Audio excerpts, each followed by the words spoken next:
Phallium? Are you insane? Perhaps. Hand it over. We don't have any here.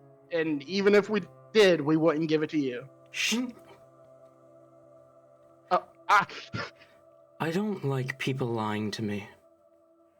Swear you're telling me the truth, and I'll spare your life. I swear it? Zahn lowers the blade and turns to leave. Out of the corner of his eye, however, he notices another scientist quickly putting vials of a neon-red liquid into a crate. In the blink of an eye, Zahn is suddenly behind the second scientist, blade pressed to his throat. In a moment of a split-second decision, recognizing he's going to die, the scientist haphazardly drops the crate, tipping it over as the first vial of Phallium breaks. Suddenly, the entire room goes up in smoke and flame.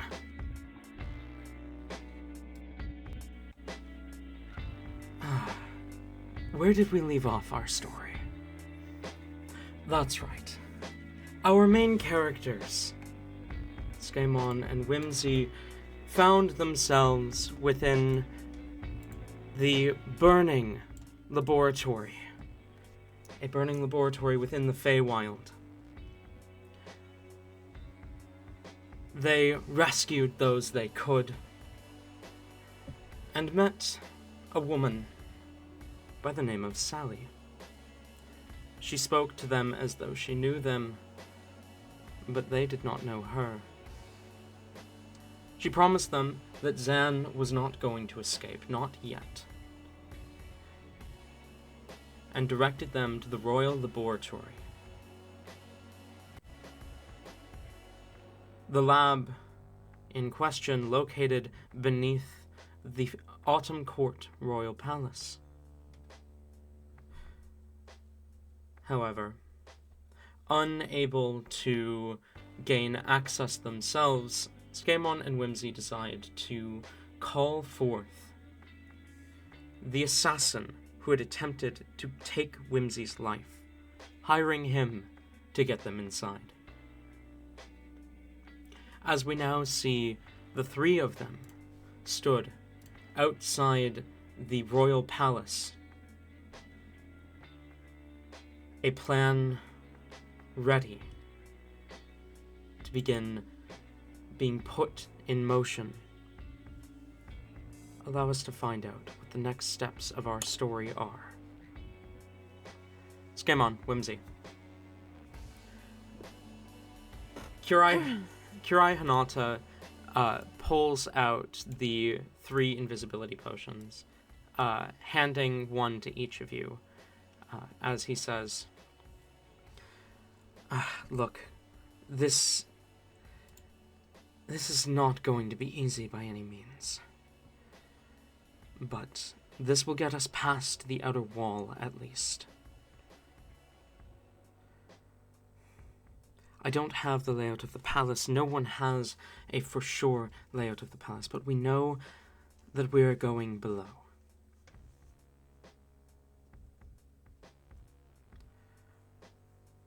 I need you to be clear with me, though. What specifically is it that I am doing?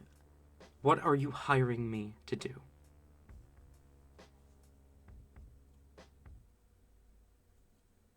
Get us in.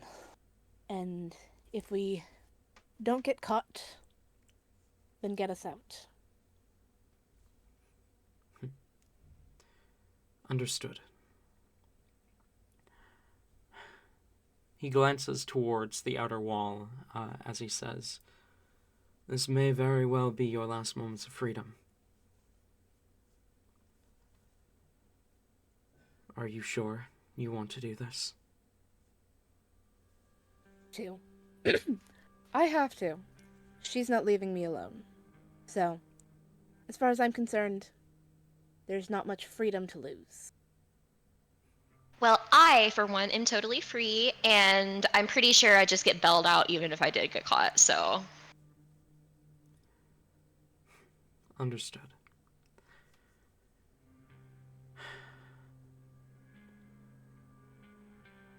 So, to get past the outer wall, we're going to consume the potions of invisibility. Then, Skaemon, I'm going to need help carrying her over. I assume you can help me with that. Yeah, most likely. Are you telling me that you're not strong enough to just carry me on your own? I'm telling you, I'd rather not risk it. A certain weight can make flying at certain heights unbalanced. It's not safe for anyone. If Damn. the situation weren't so dire, I might try it on my own. But one wrong step and all three of us are dead. Listen, I promise, like, yeah, my boobs are huge, but, like, they actually don't weigh that much. It's not even a matter of weight, necessarily, so much as carrying an entire person is awkward at best. To fly Well, maybe you with. should practice carrying around people more. I carry around Slimy, no problem. Slimy... Is Slimy even out right now?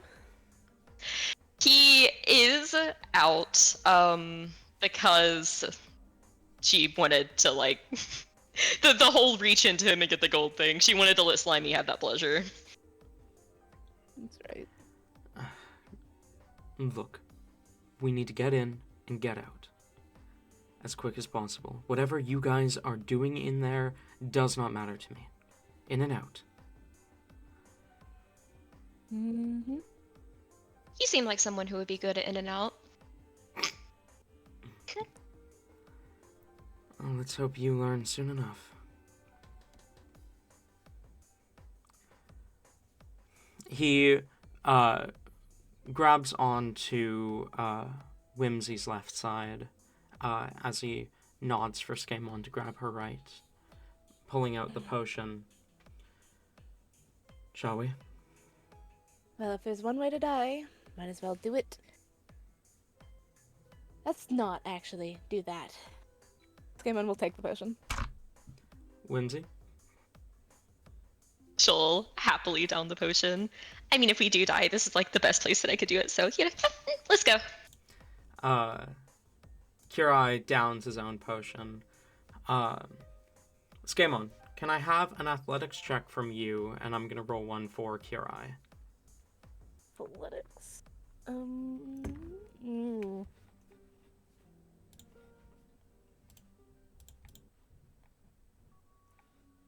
Ew. That'll be a 3. Okay. It is... Getting Whimsy off the ground isn't the hard part. It's maintaining the flight with her held between two completely invisible people. You manage it, but it's not simple. It's complicated, it's awkward, but you make it work. Can I have a stealth check as well from Skaemon at advantage?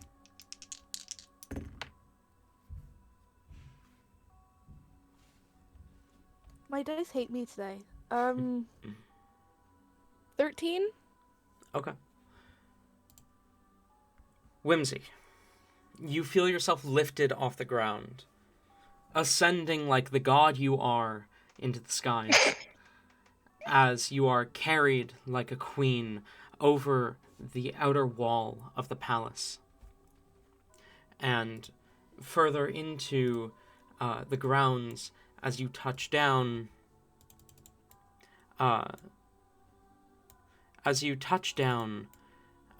Just inside the outer courtyard, the door ahead of you, as Kirai whispers, "Our best way in is to wait for someone else to open the door and slip in after them. Unless you've got a better idea." Unless someone here can teleport. No. Can't, but it's really loud. It's a lot. Plus It also explodes. So, no. Plus a spell would get rid of the invisibility. That is correct. I completely forgot about that. The three of you stand around for about a minute and a half, when the front door opens. Can I have a acrobatics check from the two of you? Oh my god.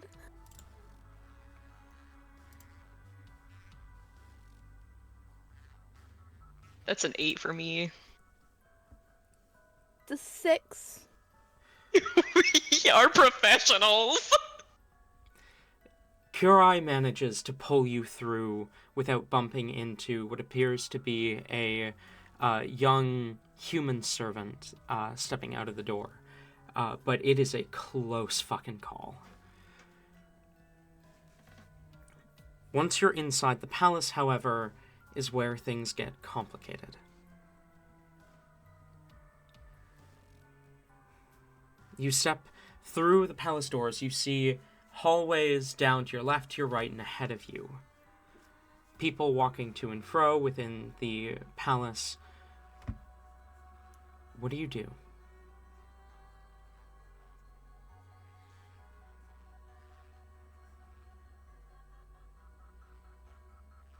I feel like Whimsy is kind of like grabbed onto the other two. She is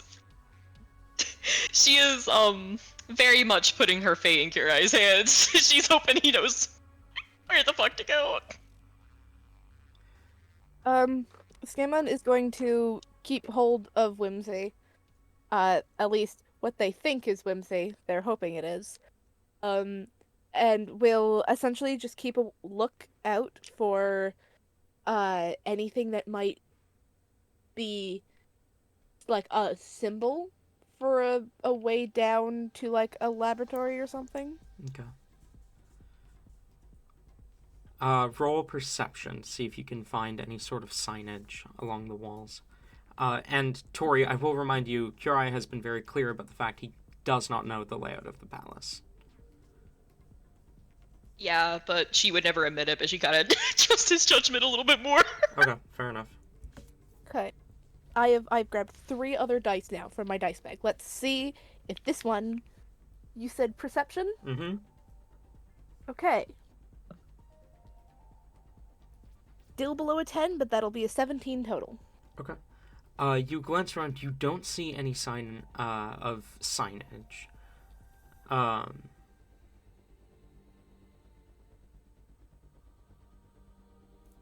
You don't see any signage or way to tell which way you need to go, but you do see people walking with purpose, as if they know where they're going.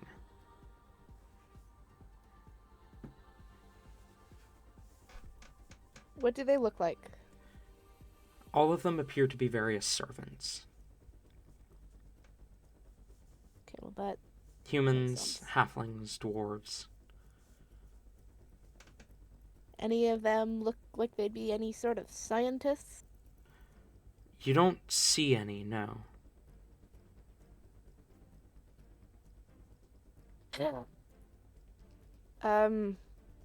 Scaemon sighs a bit louder than he was expecting, but still fairly quiet.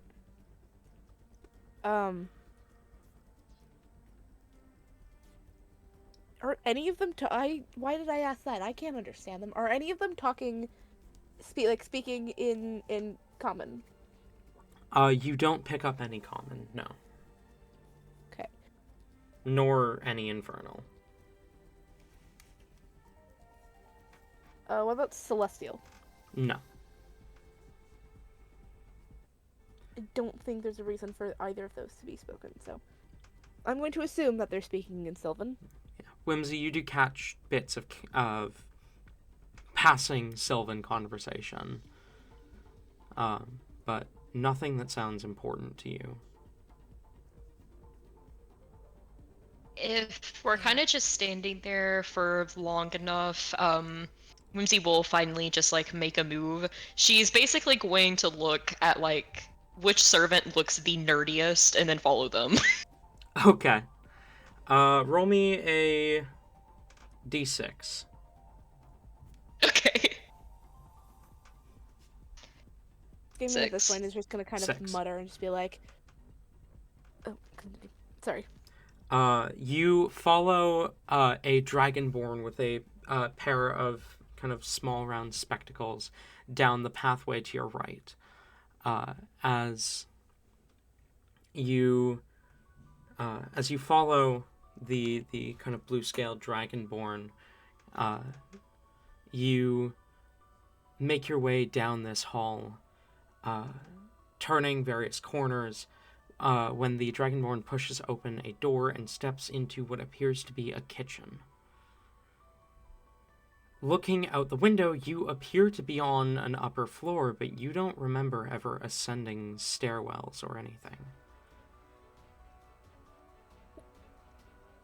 Please tell me you drug us behind you. Like you made it I known assume that you were following Whimsy someone? didn't let yeah. go. Yeah. Okay. These are her Because boys. I'm like, did you just wander off? Yeah, no, like Whimsy trying Whimsy to escape her. Whimsy right now is the I got my spaceship, I got my boys. I was literally about to go find the sound and just a random video and just send it in the It's a media of the Doctor Who channel. clip, actually. It is. It's River. I believe it's it's Doctor Amy. and... I thought is Yeah, it Amy? it's Amy, the Doctor, and Rory. Oh, okay. Oh, yeah, no, it is Amy. Anyways,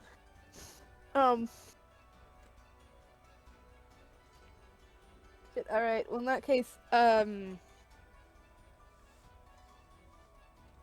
up now. What the fuck are we gonna? Shit. Forgot they do this. The Autumn Palace of Silvergate. One of the oldest Fey constructions in all of time. It only goes to assume that it would meet the same strange properties as the rest of the Feywild. Distances, shifting terrains. How will our heroes, no, protagonists, find their way down when the palace itself doesn't even want to maintain any sense of continuity? You watch the nerdy-looking dragonborn step into the kitchen. What do you do? Wait for the door to. Was there like they opened a door to go in? Yes. They opened a door, stepped into the Okay. kitchen, closed it behind them. Okay, good. Checking around to make sure there isn't anyone within earshot. Scammon will kind of fumble around and like grab at the other two and like pull them so that they are in front of him for a minute, and then he'll just lean in to the two of them. Okay, I think I have an idea, but I don't know if it'll work for us. Everyone seems to be walking with purpose. If they know where they're going, maybe the magic of the Feywild takes them there. If we just pick a hallway, start walking until we find a staircase downwards, it might work.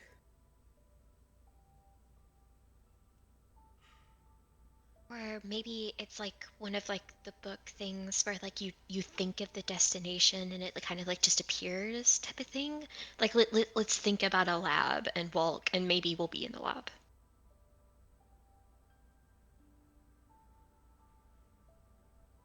Yeah, let's do that. It's basically the same thing, but that meets your logic, so yes, we'll do that.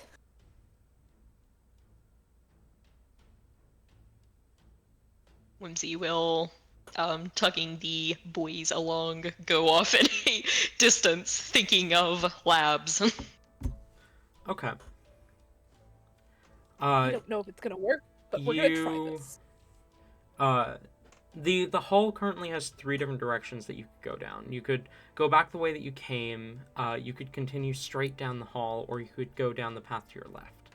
To the right is the door to the kitchen. Which path do you pick? Go left, because nothing is ever right.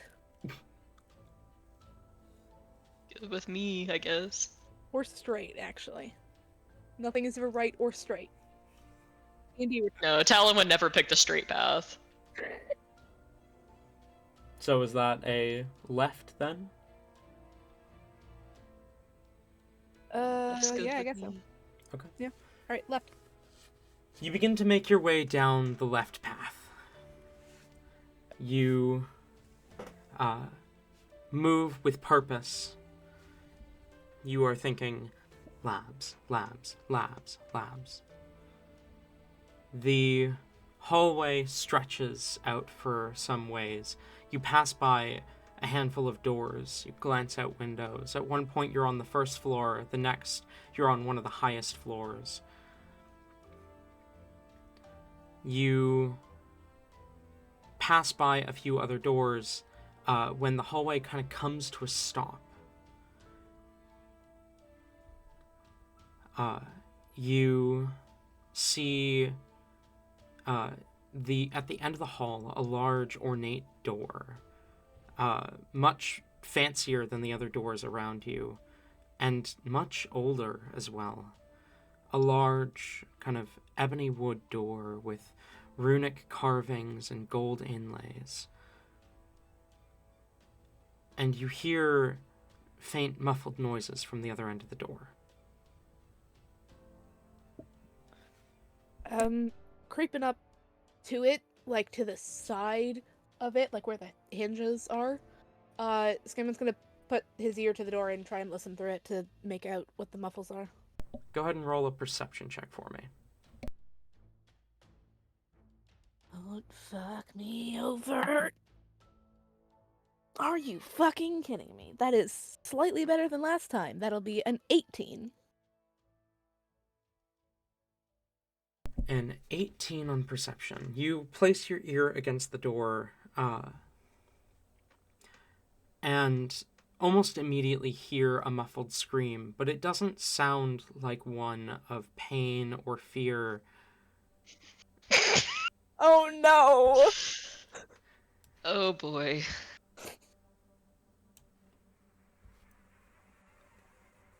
You catch a name through it all,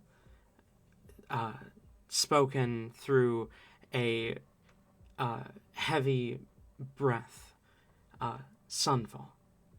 Yep, Skimman is taking his ear off the door and kind of moving back to where he last left the other two, because he probably took like a couple steps away. He's going back to where they were and just kind of reaching out and grabbing whoever's there for purposes. I'll say it's the other guy that I don't remember the name of at the moment. Curai. Because yeah, him. I reach out and I go to place my hand on something and I kind of hit him. And then lean in. Okay, that is the wrong door. Wrong door. Very wrong door. What was it? Okay, I don't know the royals. Who is Sunfall again? Whimsy, roll a history check.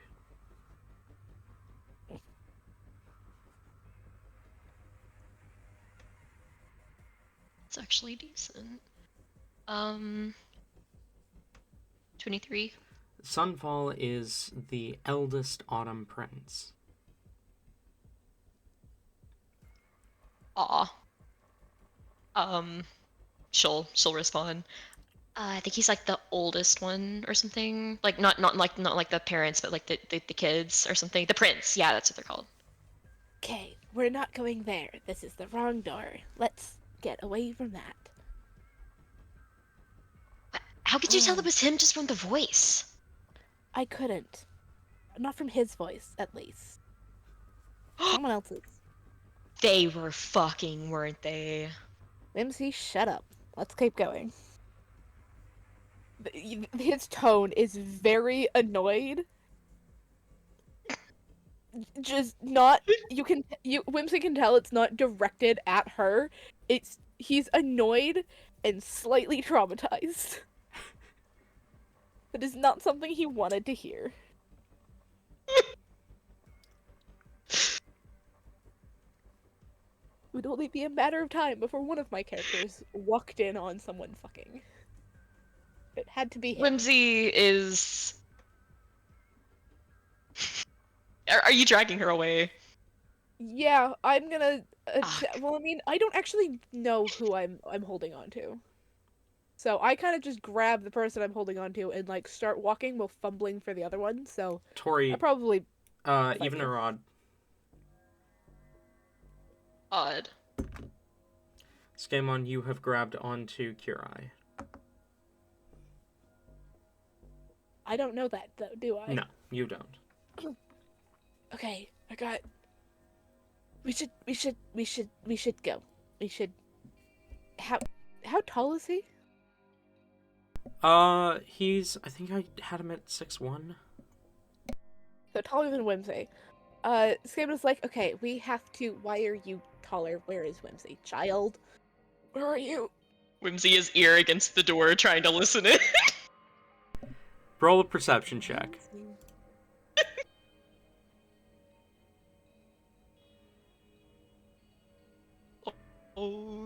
Oh, that's good. Yes.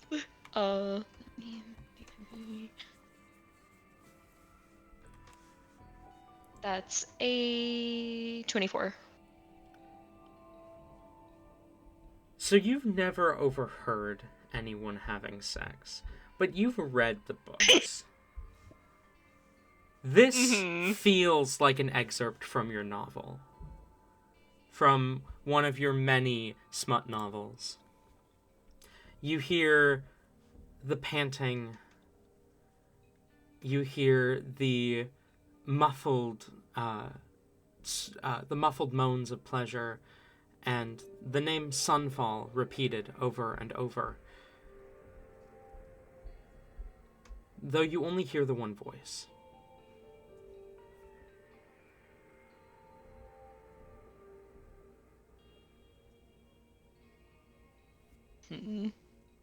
Okay. She is entranced taking this in until she's dragged away. Alright. You Take me are to find her. you are grabbed after a minute or so and pulled off, dragged away from the living embodiment of your novels. You fucking kidding me? Whimsy, why? No, we're not here to do this. We are trying to. Why did I? Okay, that's not exactly what it sounded like in my head, but like that's kind of what I always imagined. It's like the books, but it's actually I'm happening. going to cover her mouth. She's just gonna. He's just gonna like fully just grab onto her first her nose and then her mouth and then just lean in and go. Okay, quiet voice, and just stop, please. Just She's stop. licking your hand. He doesn't care. She just keeps doing it. Probably worse considering that she was just listening.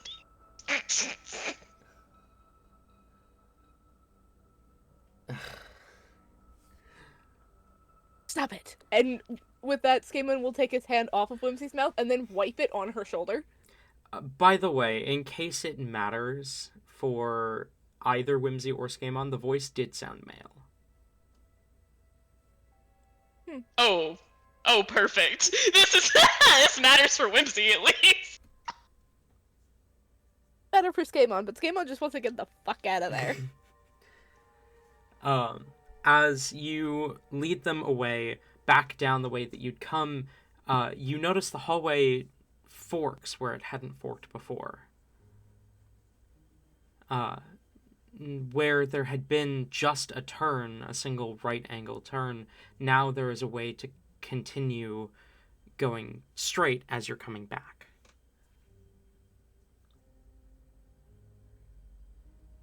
Do you take this new path, or do you continue the way that you'd come?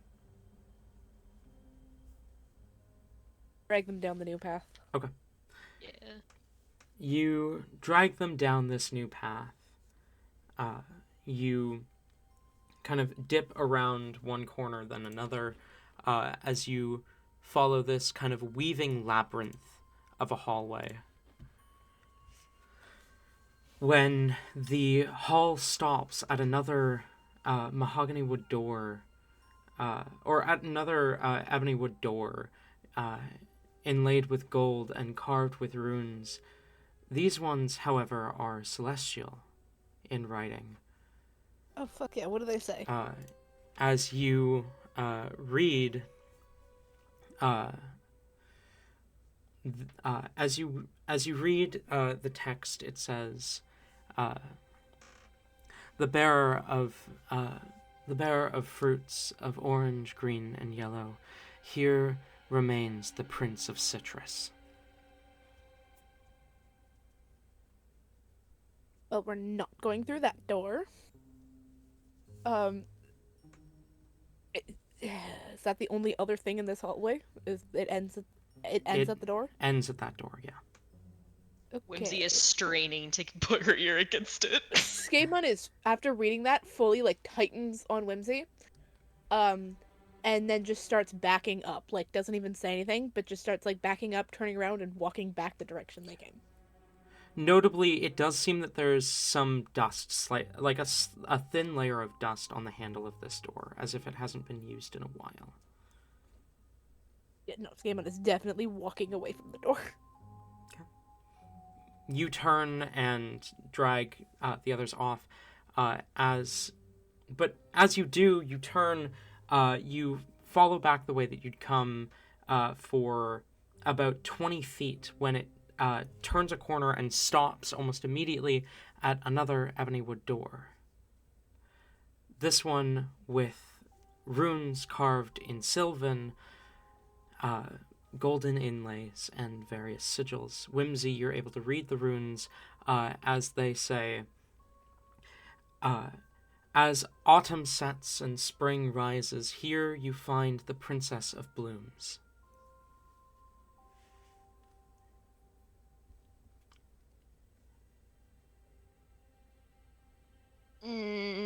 Yeah, she's not as interested in this door, but she's gonna kind of look it over, knowing that Skaemon can't read it, and just kind of whisper in. I don't know, it might be a little promising. We should probably listen in first, though. No, what does it say, Whimsy? Oh, this isn't a really old dialect, huh? I can only make out a little bit of it. Something about a door, something about something being through here.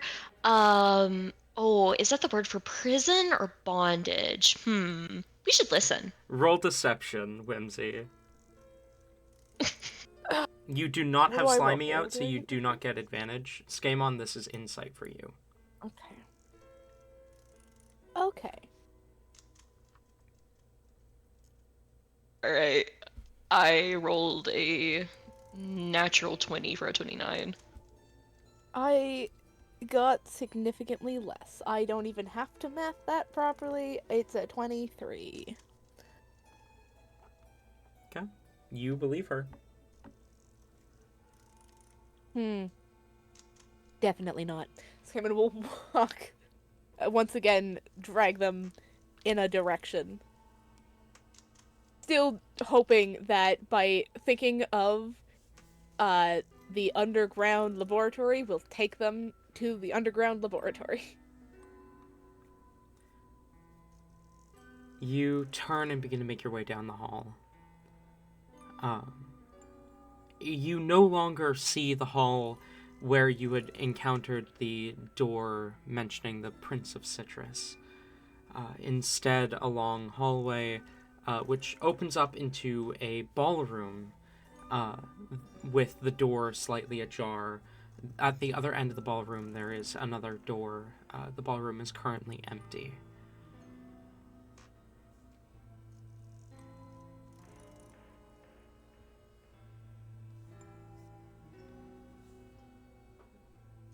Do you move through the ballroom?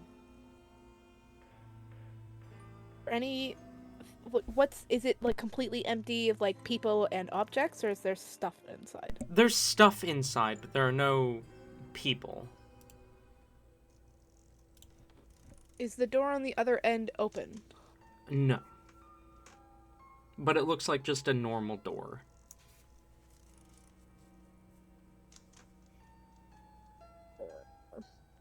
Nothing with you is ever normal. Alright. Okay, we can either go through here and hope there'll be different things on the other side, or we can continue to walk in a direction, just not going through the room. Either way, we're still just walking in a direction. I say that we try it because, like, if it is near the dungeons, then, like, I feel like that would be the best thing to do is to take them through a grand ballroom so, like, they have, like, a little bit of light before you just extinguish all of it with despair.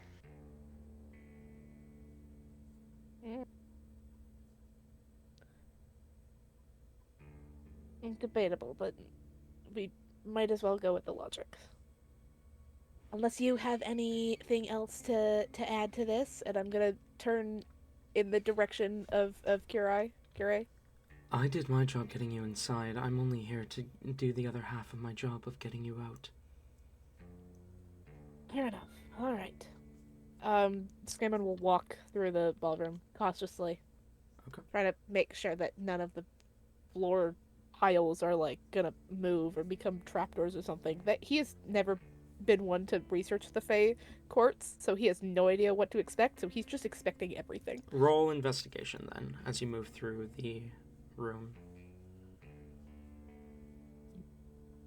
Of course it goes to shit. 6. 6. Okay. You don't notice any traps as you move through. You make it to the other door, unscathed.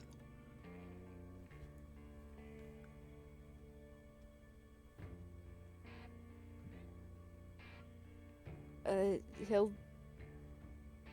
Is there any runes or whatever on the door or the door handle? No, just looks like a normal door.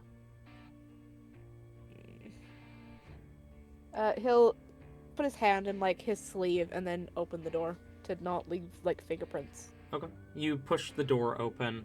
It opens into yet another hall. You quickly begin to make your way through. You begin to notice that there are no windows anymore as you're moving through the hall. The air seems cooler, the light is dimmer.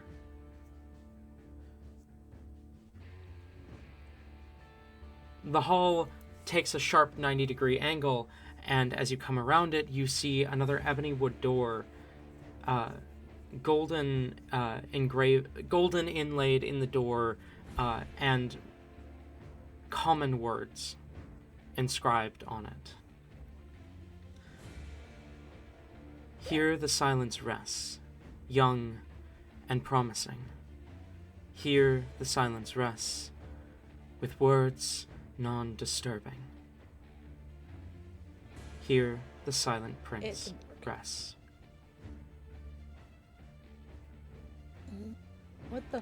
What is silent prince? You can go ahead and roll a history check for me, both of you.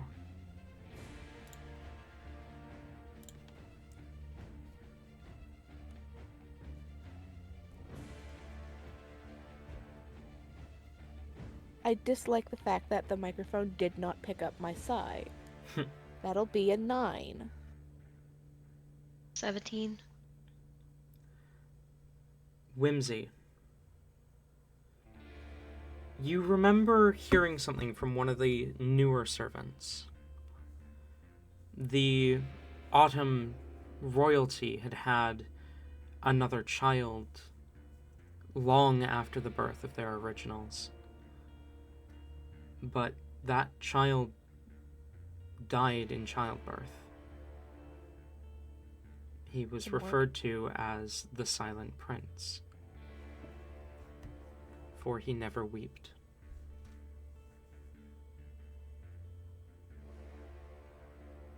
She'll kind of lean in to Skamon.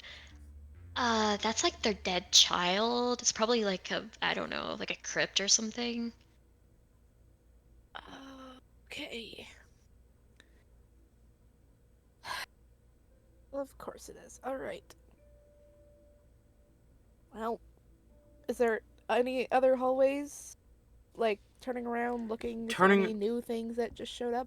Turning around, you see a new hallway. You can move back the way you came, and it looks like it leads back towards the ballroom, or you can head down this new hallway.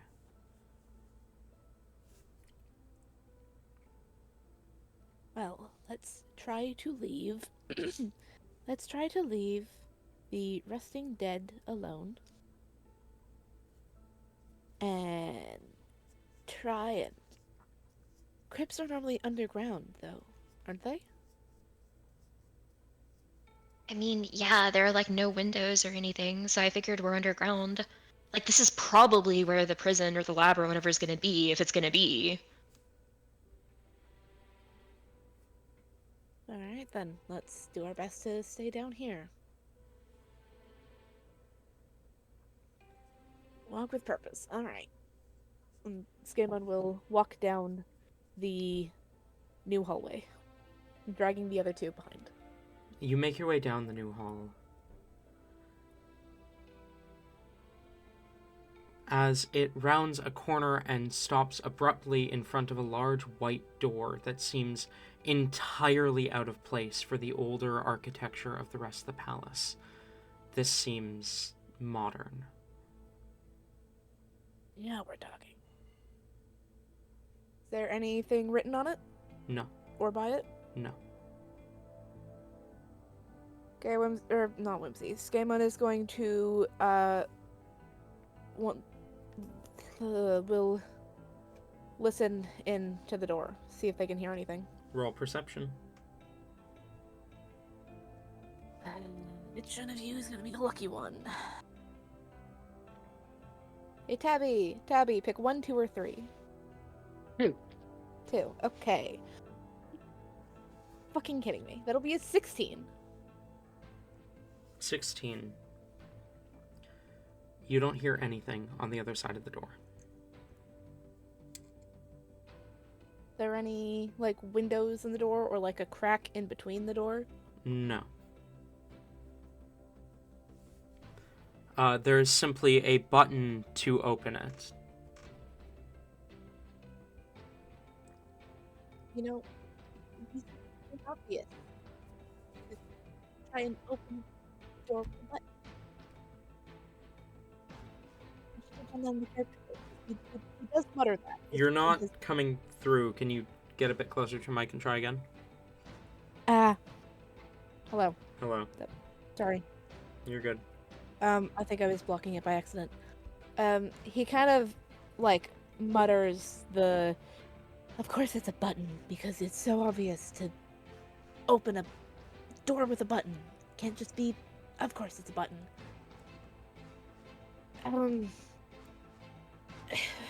Whimsy, can you hear anything through the door?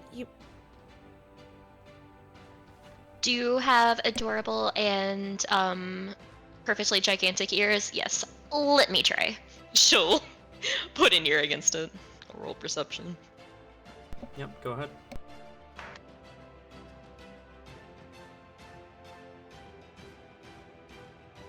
That's a big old ouch. 11. You don't hear anything behind the door. Silent as a ghost. However, I mean, come on, look at this. This, like, screams lab. This has gotta be it.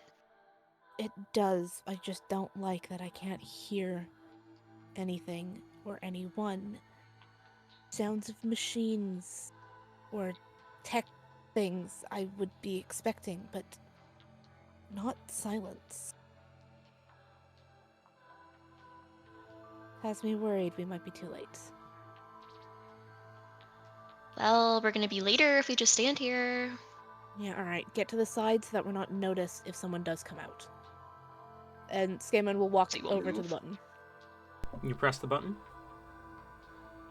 Yeah. Okay. The door opens to reveal an incredibly small room, maybe 5 feet by 10 feet, with what appears to be a handlebar along the wall.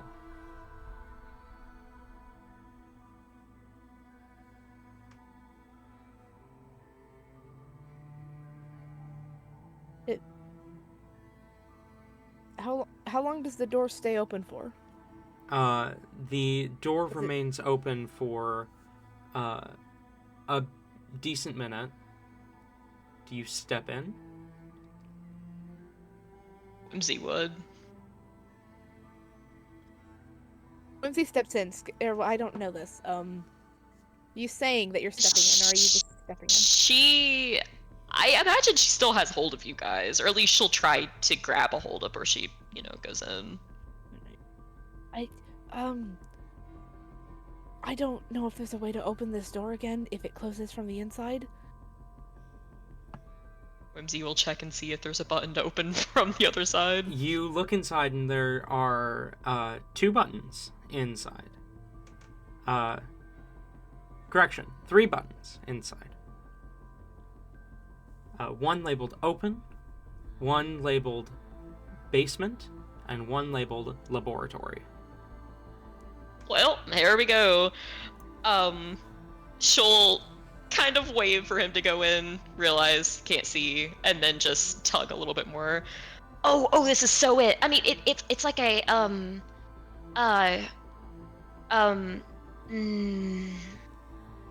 elevator. I've always wanted to be in one. I think that's what it is. I think it has buttons. It has buttons. One says laboratory. So obvious. Oh, we're so fucked here. Alright. Okay, let's just hope that there's not someone overly dangerous in there, I guess. I mean, I'm sure there is, but come on. That's what makes it fun. With my luck, we're going to run into him. Alright. Simon will hesitantly walk in the door. Okay. Can I read the labels, or are they in Sylvan? They are in Sylvan. Okay. Skaman goes, he'll hit the button, and then just, like, full hand out, like, the finger ready to hit the button, and then just stop. Whimsy will immediately go in behind him and do the appropriate laboratory button. Okay. You press Thank the you. button that says laboratory. The door immediately slides shut, and you feel the room begin to rumble as the elevator moves down. Skaman is going to push Whimsy against a wall, and then is going to push Oh? Whimsy until she's Whimsy touching the wall, moans. and will walk to the other wall, and then also press himself against a wall. Okay. Whimsy can't resist it. She is like hopping up and down a little bit, like not knowing if she'll like fly to the top because of the light. She's testing out the Going elevator physically up and physics. down. How much noise is the jumping up and down making? Not like an obscene amount, but I mean, probably about the same amount of noise as the elevator moving is making. You're doing stop it. Why am I not hitting the top? I figured I should hit the top. Isn't that how physics works? No, it's not. Well, that's stupid. You're not in the air long enough for the elevator to move down. Enough that you hit the top. The door to the moving- elevator opens as it stops moving. Skaman completely cuts himself off. You see what I can only describe as an airlock on the other end. A small room with another door about 10 feet ahead of you. The second door being a glass door that appears to lead into the actual laboratory itself. You do not see anyone in the laboratory at the moment.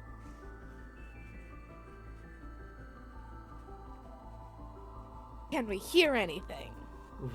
Are you stepping onto the elevator? Shit, am I stepping out of the elevator?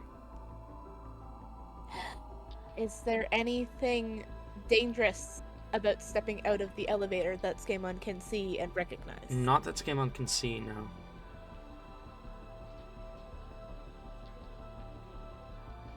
Anything that he can recognize? Roll. As like something that would be a very obvious hunting trap. Roll Arcana, I guess. Arcana, of course, it's Arcana. 12, right? Yeah, 12. You don't see any traps, though you do see the walls are lined with spray nozzles. You gather this is likely some sort of disinfectant room. Is it fucking pressure activated? Or motion activated? You do see a button at the other door. The other door doesn't have any handles.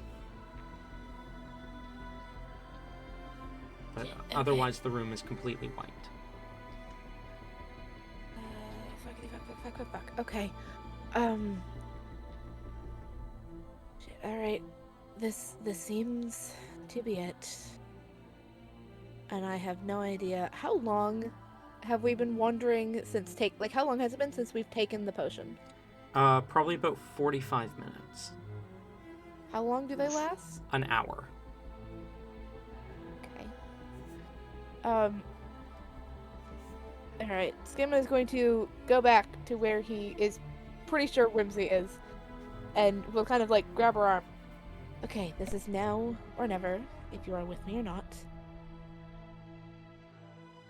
We're getting on there. We Damon, might do you die. like literally think that I would back out right now? We're not gonna die. You have me.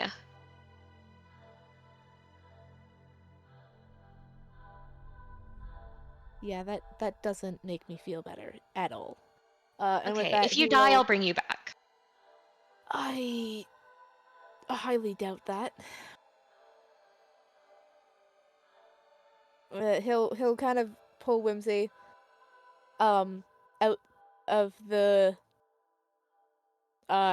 elevator while going, brace yourself, something might happen. And we'll step out of the elevator. Okay. You step out of the elevator. Nothing happens, no like weird No, the door motion closes activated. shortly behind you, but nothing happens. Okay, where's the other guys? Did you come out with us or did you stay in the elevator? You don't hear a response from Kurai. Okay, this is fine. Whimsy starts to freak out. Like she's gonna start kind of waving her arms around a little bit. Can she feel him? No. She gasps. That motherfucker! He did. Okay, this is the only way out. He's probably just still in the elevator. After all, he was told that his mission was to get us in, and then if we survive, get us out. Yeah, and we're not dead, so like he hasn't fulfilled all of it. Yes, he's gotten us in. He doesn't have anything else to do right now, so he's going to stay somewhere where he can survive. That's like the smart tactic here. He's not going to be a dumbass just because you're pretty. All right, come on. Scammon Pretty? walks I to mean, the I knew I'm pretty, but oh my goodness, Game on! You should say that more often. Scammon's ignoring Whimsy. Fair enough. Can I see anything now that I have a better view of, like, do I have a better view of the laboratory now? Not really. You can get up to the door to get to see a bit more of it, but you're not going to be able to see the whole thing. You can roll perception if you'd like, though. Alright, I'm also, once again, still trying to listen in to see if I hear anything. Let's not fail miserably. Hell yeah. I have not rolled above a 10 on perception all day. That'll be a 29. 29. You poke your head against the wall, kind of glance in, trying to listen. You do hear the faint hum of some different machines within, but you don't see anything. Well, anyone. You see quite a bit.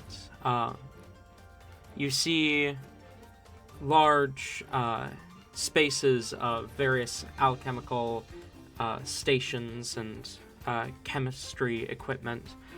You see vials of different chemicals on shelves, and you can see like what appears to probably be a fridge containing some chemicals as well. And you see that there is more of the room off to the left behind a wall, but you can't see what's in that section of the room. Someone once again grab a hold of Whimsy's arm, probably like the wrist, and will kind of turn back despite the fact that they can't see each other. And then will kind of just squeeze on Whimsy's wrist while hitting the next button to open the door. You press the button and immediately are sprayed with disinfectant chemicals. But none of them stick to you. It's not liquid so much as gases passing over you.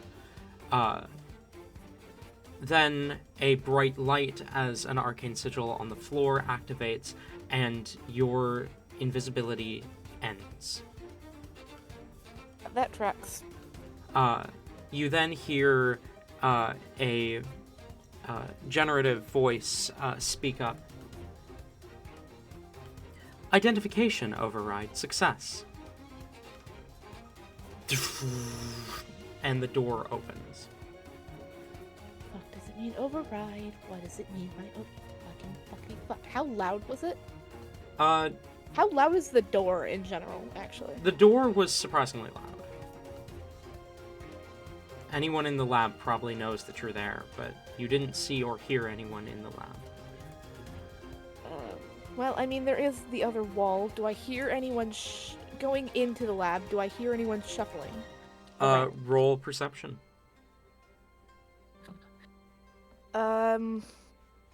24. You hear... You swear for a second you hear faint footsteps. You cut out. What was that? You swear for a second you hear faint footsteps. Behind the wall or somewhere Behind else? the wall.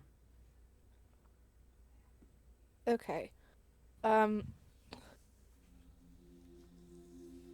Alright, cautiously looking around. We are no longer invisible, so Scaman will let go of Whimsy. Quickly, like, turning around, looking her dead in the eyes and going, do not touch anything. Alright?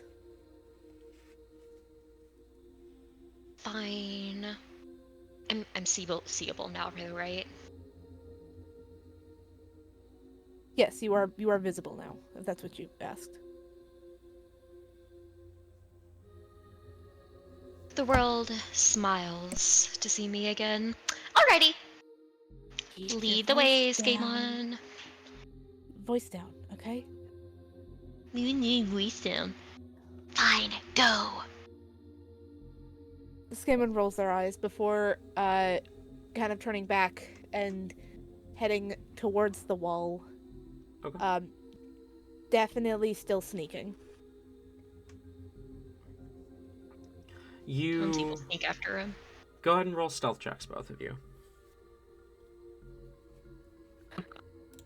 Mm.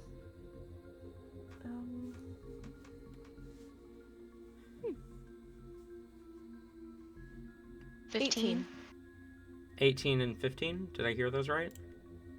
Yep. Yee. Okay. The two of you slip in, slowly make your way towards the wall and around, as you see the other half of the lab is there is this strange, massive device in the back of the room that almost looks like an oversized laser pointer pointing down at a what looks to be some sort of crystal holder with a vial holder beneath it. In the crystal holder, you can see what appears to be an emerald, and in the vial holder, a vial. Then, Oh, along a the rack, vial holder has a vial? an empty vial specifically. Then, along the racks to the left of this machine, you see maybe 49 vials of a neon red liquid. Looks like there's space for 50, but one is missing.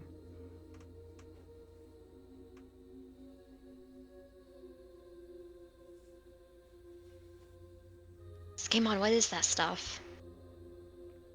I don't know. Is there any Meaning, other doors or passageways around? No. One way in, one way out.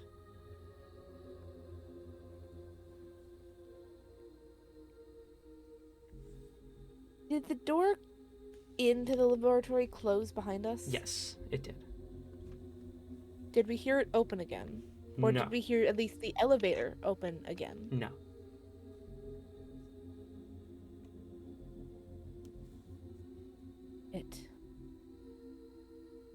Oh no, we might be too late.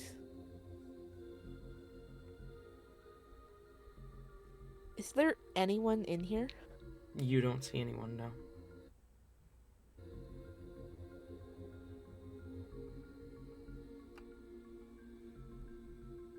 Is there like a closet or something? You see a few cupboards, but they're all glass. No, like cleaning supplies closet? Anywhere? No. Not that you can see.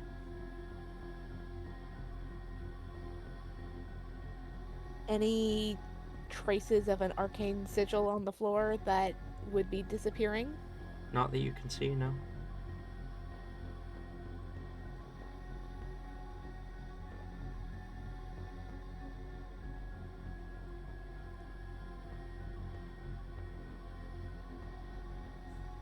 so like one of the red things is missing? Is that what he's after?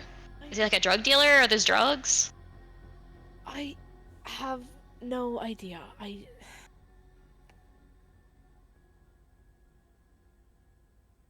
mean, we could go down and smell them. I'd rather not.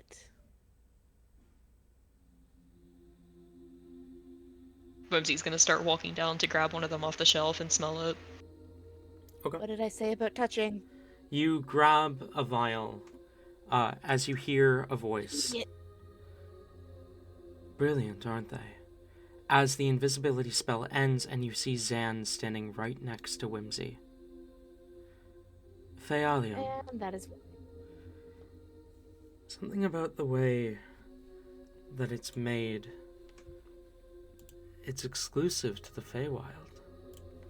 The unstable time, yet the stable climate is the perfect condition for the creation of this element. Its name is rather fitting, don't you think? You see, he holds up a vial of his own. Feywild.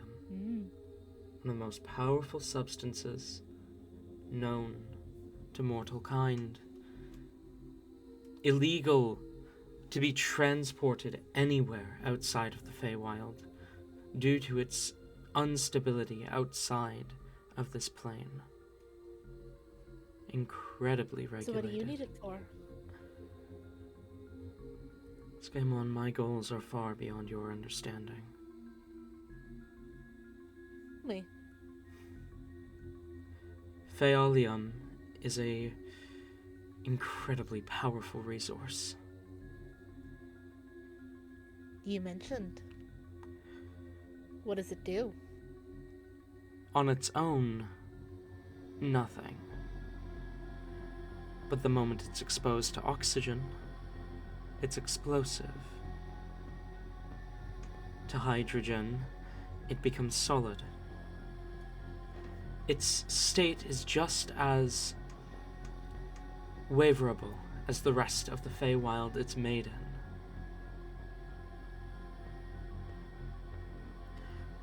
Now, Skaemon, you have a choice. You begin to hear the disinfectant going off in the other room.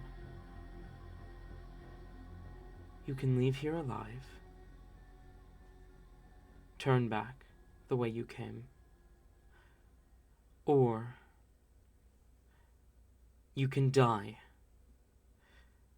on the palace roof.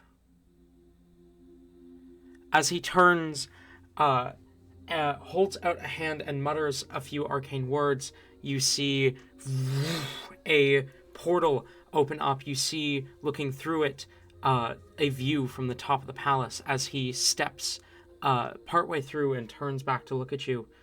Your choice. And steps the rest of the way through the portal.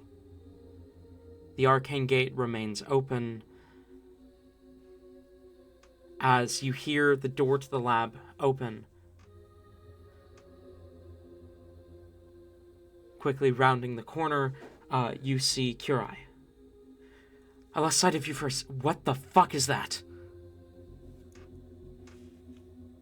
Dude, where the heck were you? I was like holding onto you and then you just disappeared. My mission was to get Did you... you go and get laid? Did you do that without me? Did Zahn step through the portal, or is he listening to this? Zahn did step through, but it's not like one of the interplanar portals. It's just an arcane gateway between here and the palace roof, it seems. You can see right through it, as if it's an open door. And you can hear the sound of the wind blowing. You gather Zahn can probably hear this. As Curai says, no, my job was to get you in, get you out. Okay, well, we're like almost at the out part. Once we go through there, I think we have to like, part of getting out safely is that you help, defend us from like, possible major threats, like what's, lying on the other side of that portal. So, yeah, you can like show off and shoot the dude. Right? No, protecting you was not part of my assignment. It was getting you in and getting you out.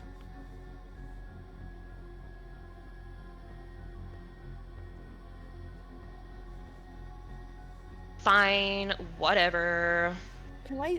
Did he like go through the portal and then like step around, or is he still in view of it? Zahn is still in view. He seems to be going through the casting of another spell.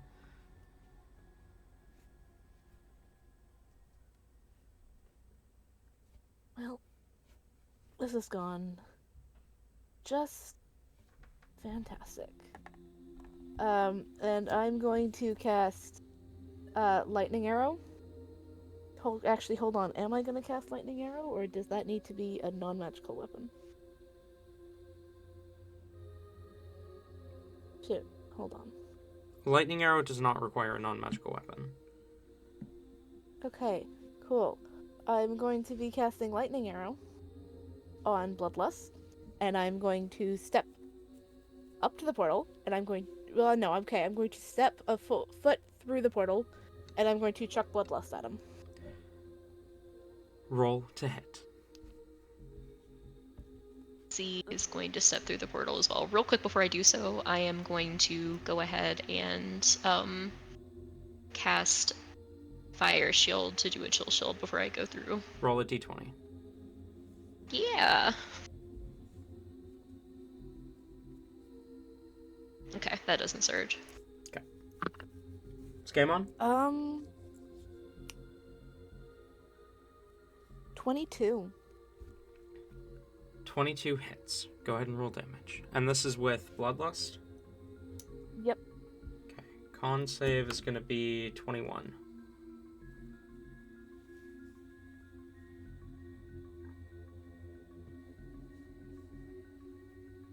Shoot.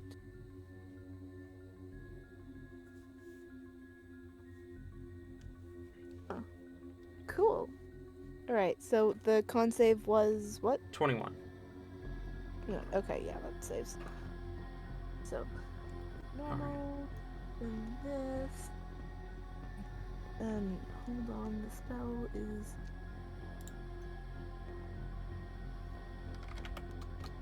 Where are my d8s? There are my d8s.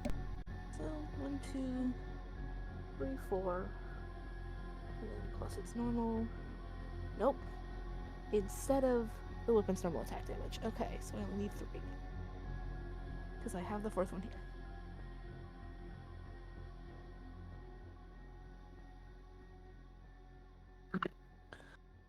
That will be 8, 16, 22 points of lightning damage. All right. I know it's a bit early into session, but we are going to go ahead and call a 15-minute break here. Gladly. Whoops, I didn't mean to press that yet. So we are going to be back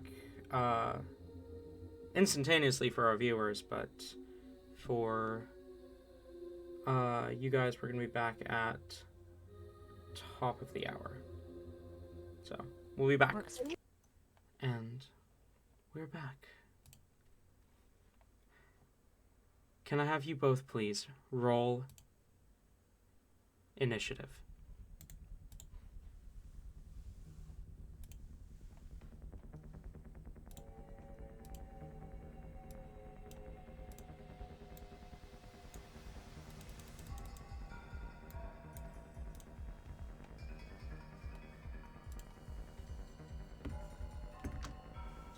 Oh. 11.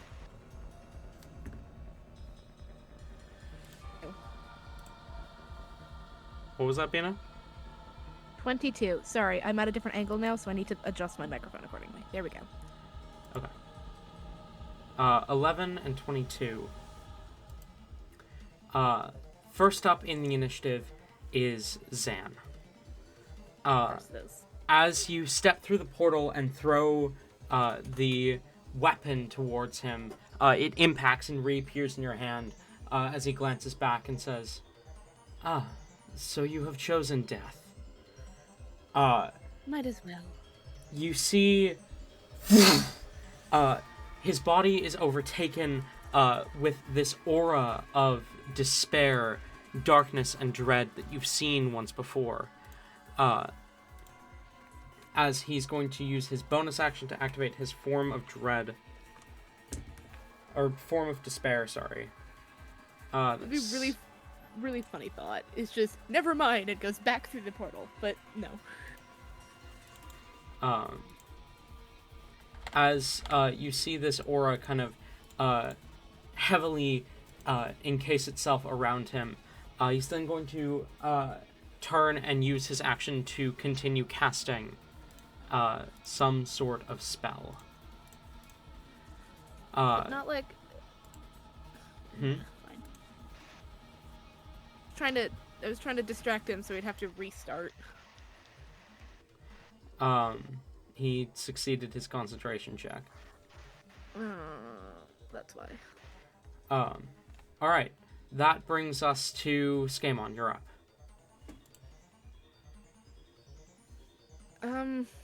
Do I want to talk to... I don't want to talk to him. I do want to talk to him, actually. Skamon's just gonna... Over the wind, just yell out... Call it a courtesy before death. But why... What is all of this for? What are you doing? Skamon! There are forces at play you will never understand. Beings older than anything we have ever known. It's time they return. Give in to despair, Skamon. You see, I tried that. And it gave me this thing. And I'm going to point at Whimsy. And I'm going to throw... Do I do something? Hold on. What can I do? I'm dumb, I forget. Nope,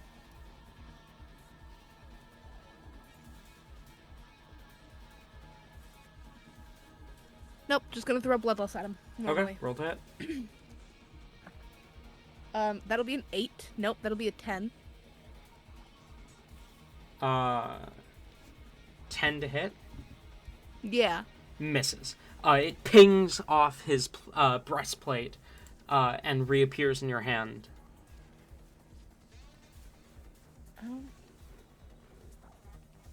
What? Is he just like trying to cast something in his hand, or is he trying to? Is there like something he's trying to activate that I can break? He's trying to cast something with his hand. Okay.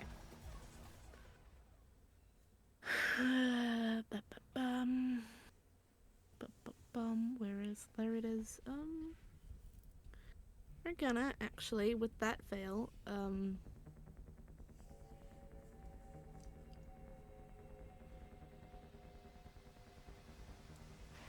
we're going to move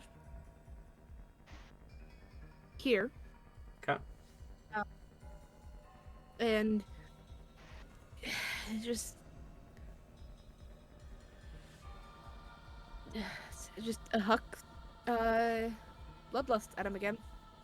Okay, go ahead and roll to hit. Natural 1. Misses. The blade flies past him as he continues the chanting and casting of his spell.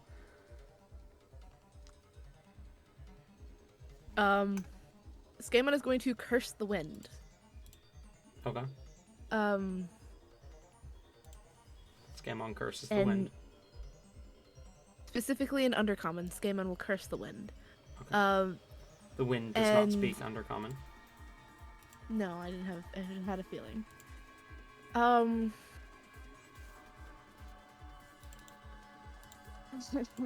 Fine. Okay, he's gonna bonus action throw. Technically, if both weapons are out, this would be the offhand. So he will throw the other one, Darkened Whispers. There you go. Roll ahead. Let me remember what my blades are called. Oh wow, thank you so much. Now. Not when it does something. That'll be a 21. 21. 21 hits. Go ahead and roll damage. And I'm not even gonna bother for the saving throw because he's not able to get blinded.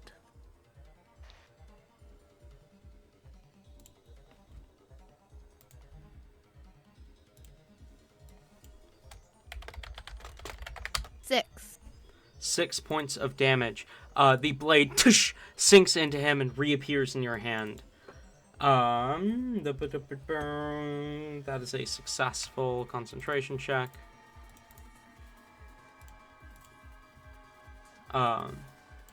Anything Make the saving else? throw against Bloodlust the first time?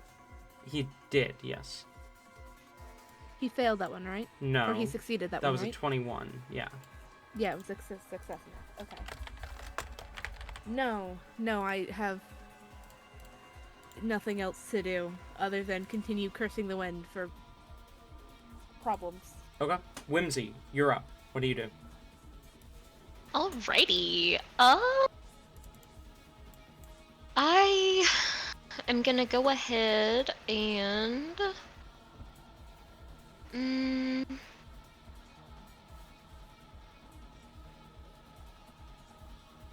you said this seems to be a he seems to be in the middle of casting a spell that has hand components, basically. Yes. Okay. I'll try it. She's gonna try to do Hold Monster on him. Okay, that is a wisdom save on his part. That's a 27. Okay, that's cool. That beats it about 10. All right, that's it. Okay. You need to roll a d20 because that was a leveled spell. Oh yeah. Not a surge. Not a surge. You throw out the spell, but it makes no contact. As it kind of attempts to wrap around him, but does not interrupt him at all. Anything else? That's all I can do. Okay. No movement or anything? She'll probably get a little bit back, actually, from dude. 5, 10, 15, 20, 25, there, low. Here, Oh, I do have 35. Let Here me we go. just mark the I'll get right the arcane gate real quick. Because it is... I put that on the wrong layer. The what? The arcane gate, the portal from the lab up here. Okay. Yeah, I was wondering where that was.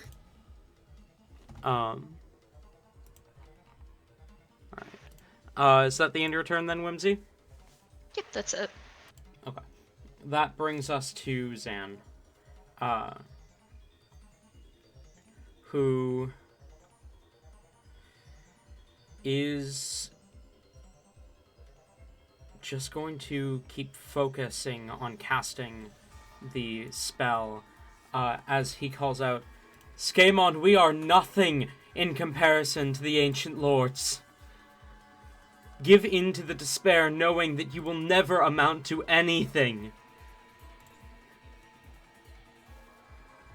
Amount to anything now. I'm not gonna try. Skaemon, you're up.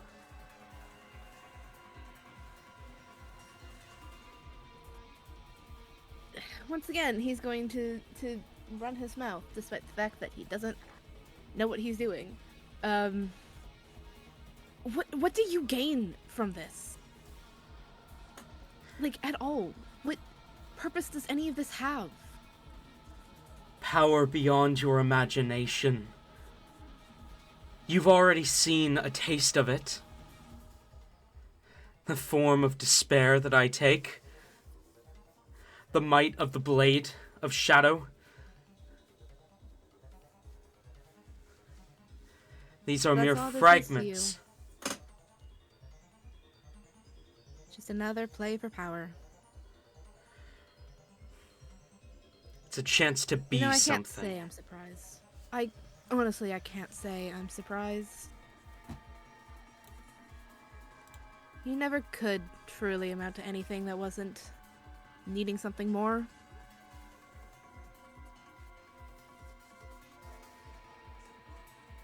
Where the fuck is my spell that I'm looking for? Shit. The right one?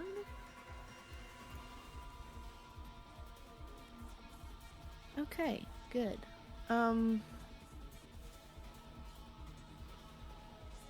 No. I'm going to... Yes, where did it go? Why can't I brain? Talon, I need my brain cell back, please. I didn't take it. I don't know what you did with it. Yeah, sure. I never need your brain cell. I have my own. I actually have a couple of my own. Oh, damn.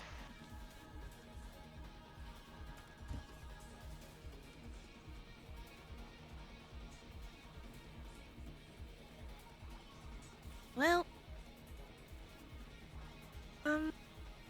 Fine, I'm gonna cast Hail of Thorns and then throw Bloodlust. Okay. Go ahead and roll the hit. You fucking kidding me? That'll be a 10. 10 misses. Does Hail of Thorns still explode if you miss?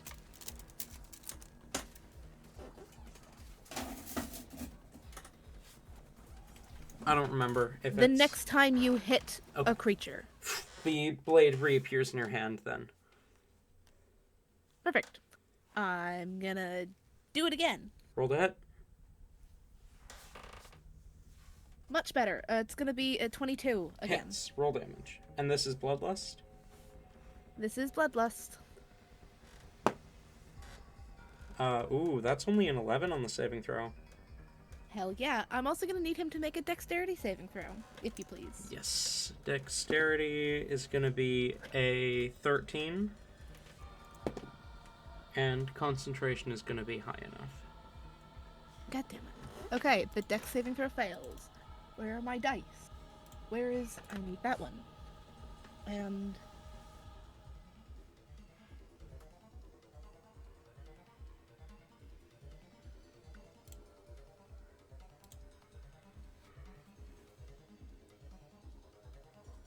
He is now bleeding. Shit, I didn't specify what level I said I was casting at, so that's fine. I'll just keep it at 1.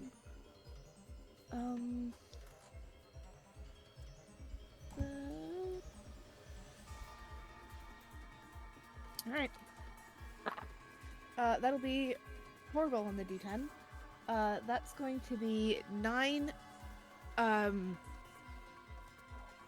Oh, it's all piercing damage. That's going to be 11 points of piercing damage. 11 points of piercing damage. And that's all the damage you do?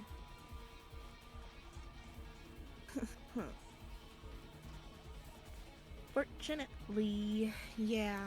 Okay. Is lightning arrow not active still?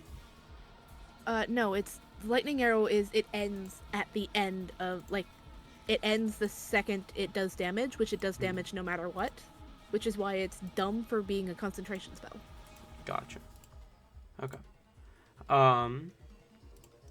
The blade meets its mark and reappears in your hand. Anything else?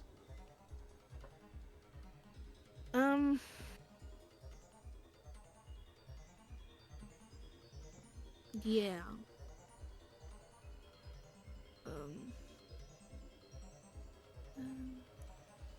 15. There. Okay. That brings us to Whimsy. You're up. Alrighty. Whimsy is very, very pissed that they shook that off. That is not supposed to happen. She thinks that they are doing game hacks. So she's going to hurl a 4th level Coldmatic Orb at them. And as she does, she remembers the promise that she made to Skaemon if they saw Zahn again, and she kind of yells out, "You're the lesser tiefling, you emo bitch!" And is going to try to hurl this at him. Okay, roll that. I forgot about that. That's a soft 20 to hit. Hits, roll damage. Ooh, yippee!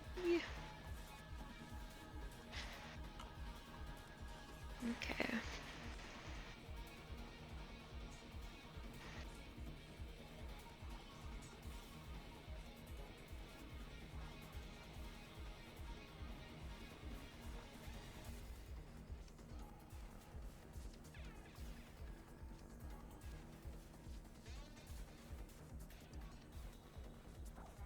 That's 42 cold damage. Okay, that's going to be a 5th level Hellish Rebuke. Can I have a dexterity saving throw? And you said 42 shit. damage? Yes, 42. Thank goodness I still have my chill shield up, so I have resistance to fire damage. That's a dexterity saving throw. Mm-hmm. Oh, actually rolled good though. 22. 22, I believe, saves. Let me double check. Yeah, saves. So you're going to take half damage. Give me a sec to calculate how much damage he just took. Yes, you take half damage and then half damage again. Okay, he took that much, and then you take 2, Did 3... he have 2 health bars? He had temp HP from the Form of Dread. Oh, okay, that makes sense. 5, 8, 10, 11, 12 points of fire damage, halved to 6, halved again to 3.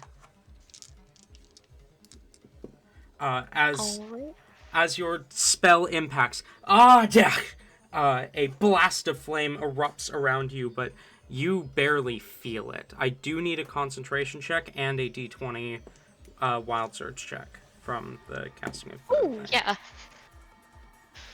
Oh, thank you does for reminding maintain- me I continue to be an idiot. He does maintain his concentration. Yes, he does. 'Cause why couldn't you? That is gonna be not a wild surge, and a... Is it just a flat d20 for concentration? How does that work? A constitution remember. saving throw. Oh, a Constitution. Self 20. Yeah, it's DC 10. Yeah. That brings us back to the top. As you see, Zahn finishes his casting. So he, at the top of his turn, he does take the bleed damage, right? You're right, he does. Go ahead and roll that That'll for be me. 2. He does save the concentration save. God damn it! I was really hoping that he wouldn't. As he spends his action, you see he finishes casting as the magic curls off him, and a crack appears, which pulls itself open into a portal, the edges of which seem to move like the waves. As he turns around and says, "Now that that's finished, I'm going to deliver on my promise." He's going to action surge. As... Nah. Meh? I'm having a mental crisis, and I forgot to mute. I'm sorry. As he moves up next to you, and is going to go ahead and cast... Oh wait, no. He doesn't even need to action search for this, because that's... he's going to swing the glaive of the Shadow Lord at you, Skamon. That's going to be an 11 hit. No. Crack! The glaive slams into the ground, kicking up some stones and dust. That brings us to Skamon. You're up. Or end of his turn. That's a 16 on his con save against the bleed. No. He's still bleeding. He's still bleeding. Okay. Now it's your turn. Yeah. Okay. This is a glaive, right? It's a two-handed weapon. Mm-hmm. Can I cut at his hand and try to make him drop it? Like attack one hand and then attack the other hand with my action, with my attacks. You can try. Okay. I'm going to, with bloodlust, I'm going to slice at his hands. Okay, go ahead and roll to hit. First one will be a natural 1. Wow. Misses. Second one will be an 18. 18 hits. Go ahead and roll damage. And Constitution saving throw, please. That's a 13 on the con save. That fails. He has more bleed. He's bleeding more, and that will be max slashing damage, or well, piercing, but like when they hit with hands. So that'll be 8 points of piercing damage. Okay. I can math. He cries out in pain, kind of releasing the glaive with one of his hands. As you said, 9? 8. 8. Okay. Oh, and I still have my bonus action attack. I'm going to swing at his hand, like I'm going to continue trying to make him drop the weapon. And with Darken Whispers. Okay, roll to hit. Slashy slash slash. That was the wrong die. Hold on. I rolled the D6. Yes. D6 to hit against his 16 AC. Brilliant. Well, now that I have confirmed his AC, that is a natural 16, so I believe that'll be a 22 again. Hits. So, watch me get lower than the 5. Oh, okay, no, we got that. That will also be 8 points of piercing damage. 8 points And of piercing. once again, he can't get blinded, so he No. doesn't need to make that saving throw. End of your turn, he is going to legendary action, Did he shout... drop the weapon? No, God damn it. but one of his hands has released it. As he kind of, is then going to reach out with that same hand and legendary action Shadow Strike. No.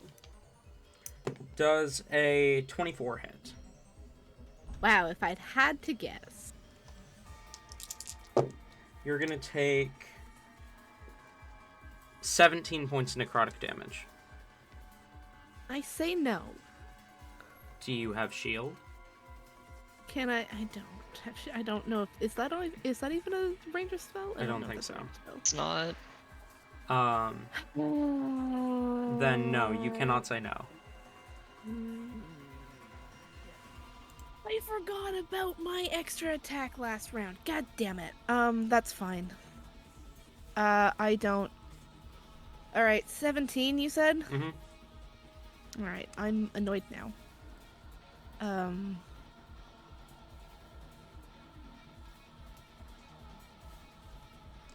I forgot about my Gloomstalker stuff where I had the extra attack, but it's a little late for that. Yeah, a little too late.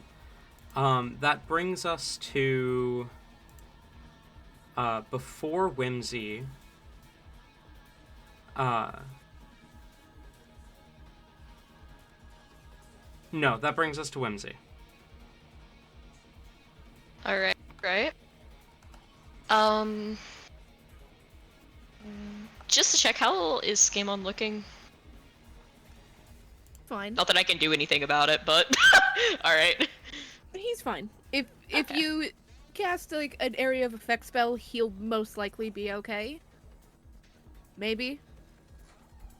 Whimsy wouldn't do that to him quite yet. She is pissed about literally any of herself getting singed, though. She does not like fire.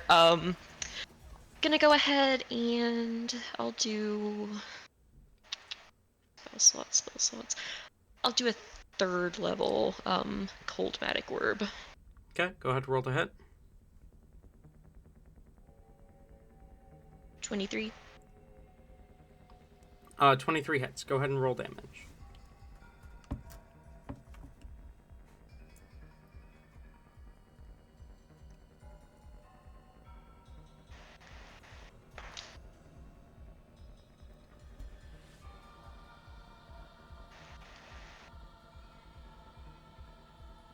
That's gonna be 30 cold. 30 points of cold damage.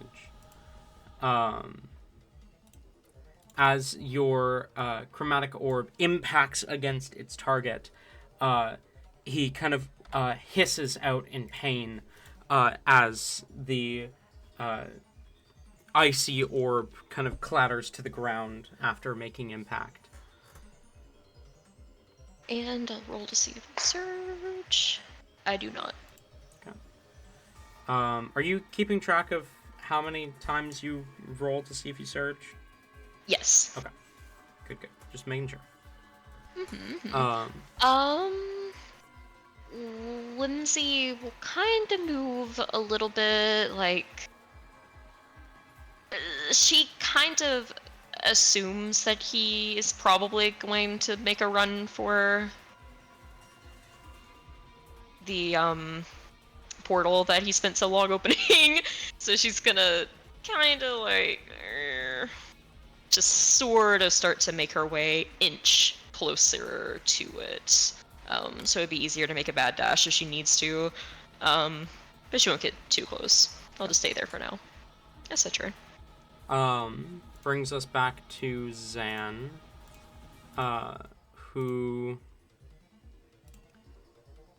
is going to take 6 points of bleed damage. He is going to do that. And then he's going to get a 23 on the save. And so that's no more bleed damage. So he is no longer bleeding. And then technically, it's supposed to be at the end of his turn that he makes the saving throw. True, but he's then going to go ahead and cast Darkness. Oh, great! Wait! Oh, hell yeah! Sorry, that's not a wait for you. It's a wait for me. Okay. As this sphere of darkness radiates out from him, He's going to go ahead and take a swing with the glaive of the Shadow Lord. Out of curiosity, can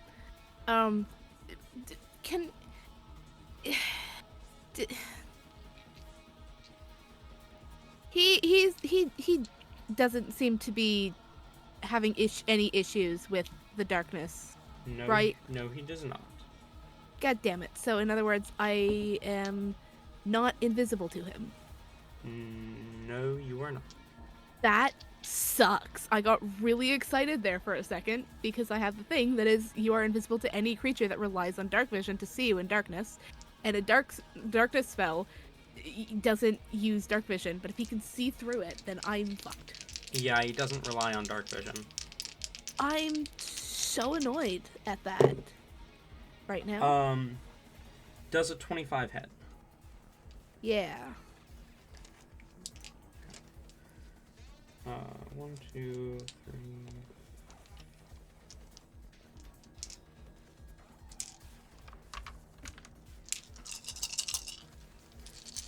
That is going to be 10,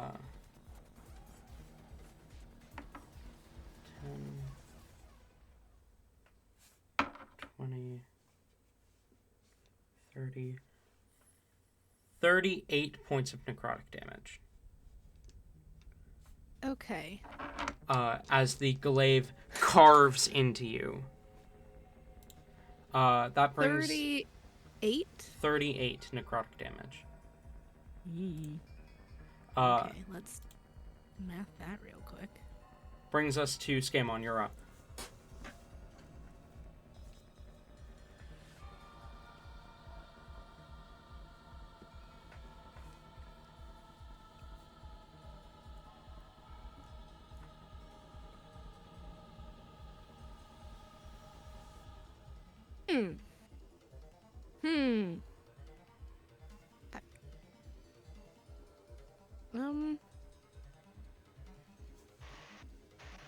Can I see him?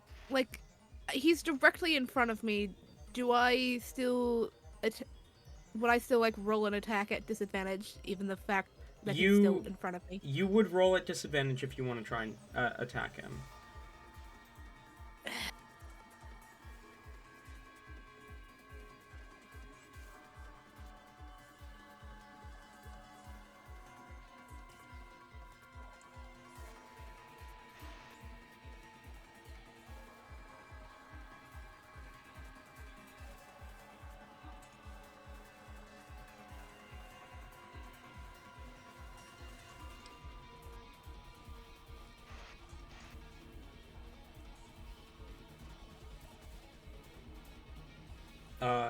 Is that all? Or no, what are you doing, is what I'm Done anything say. yet. I am... I could... Dodge action is a thing I can do, right? Yeah. I can... Okay. Yeah, you know what? Fuck it. I'm casting Zephyr Strike, and I'm taking the dodge action. Actually, is there a bonus to upcasting Zephyr Strike? No. No, there's not. Right? Yeah. So, no, I'm going to bonus action cast Zephyr Strike, and I'm going to take the dodge action. Okay. End of your turn, legendary action, Shadow Lord's Prosperity. Oh, this is gonna go horribly for me. Does a 27 hit? Wow, if I had to guess. I don't need this attitude, Sabrina. Well, you're getting it, anyways.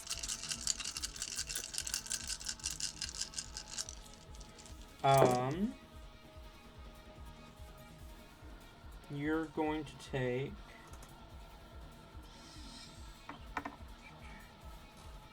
10, 20, 32 points of necrotic damage as the glaive carves into your flesh.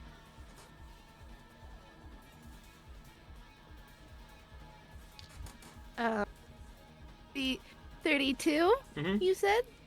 Shit. Okay. That brings us to Whimsy. You're up. That was at disadvantage, right? Talon? Because the dodge... You also can't see in the darkness, so it evened out to a straight roll. God damn it. Alright. So, Whimsy doesn't have any sort of dark vision at all, so she is, squinting over here. She is gonna assume that he might be doing this as a means of escape, so she's going to, like, you know, just, do, like, a quick, like, 15, 20, 25, 30... Not too close. Yeah, I'll get, like, right here. Just to kind of get more near it in case she needs to leap in. Last she saw, Skemon was doing okay. Speaking of, is Skemon down, or is he just really hurt? Still up. How much? He's still up. How many hit points are you at? 2? Oh. Okay. Is that the end of your turn, Whimsy? I was gonna ice ball in there. To be completely honest. Ah. I mean, look, as far as she knows, Skamon's doing fine. You heard him get hit. I mean, he definitely cried out in pain, but you don't know how hurt he is, so... Believes He might in still be fine. him. Yeah, he's totally... Okay. This doesn't matter, but she's gonna do it. I'm going to use a sorcery point to careful spell Skemon to say that she's trying. Okay. And I am, yeah, I'm just gonna do an ice ball in there. Okay. Dexterity saving throw from Zahn, then? Indeed. That's gonna be an 18. That just succeeds, motherfucker. Still gonna take half damage. Go ahead and roll it.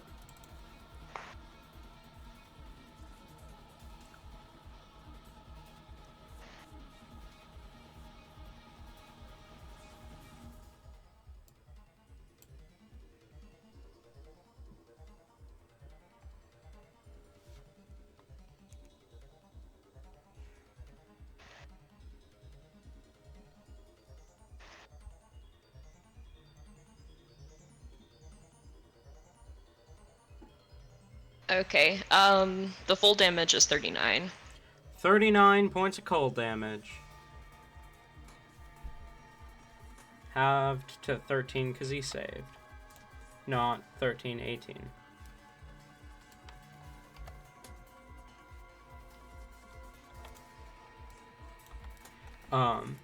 As the explosion goes off, Skemon, you are dropped to -16. Okay. Well... Anything else, Whimsy?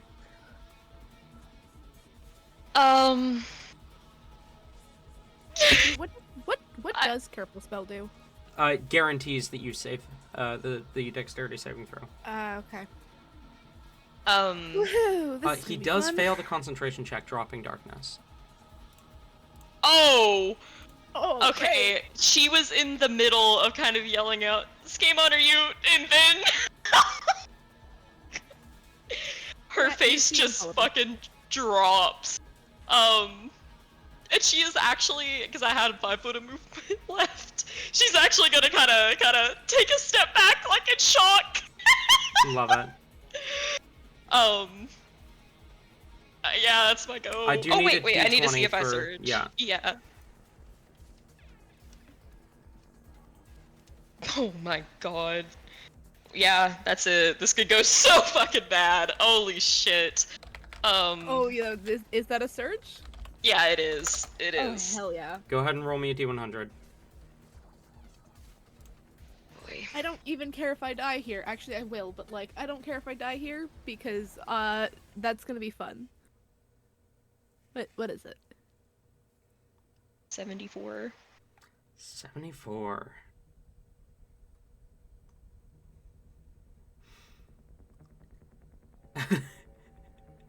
Roll me Oh a... no, he's laughing.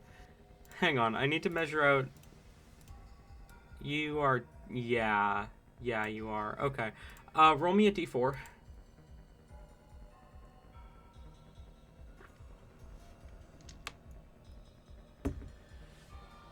2. Okay. You don't notice anything from this distance.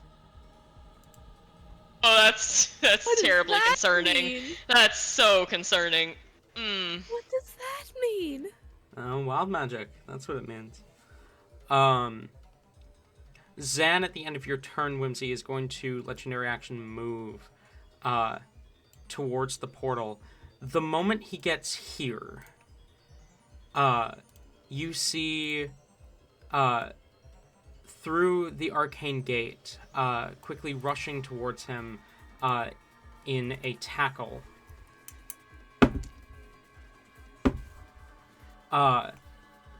Kurai, as he glances to you, Whimsy, says, "See you on the other side, princess," and tackles Zahn through the portal, both men vanishing.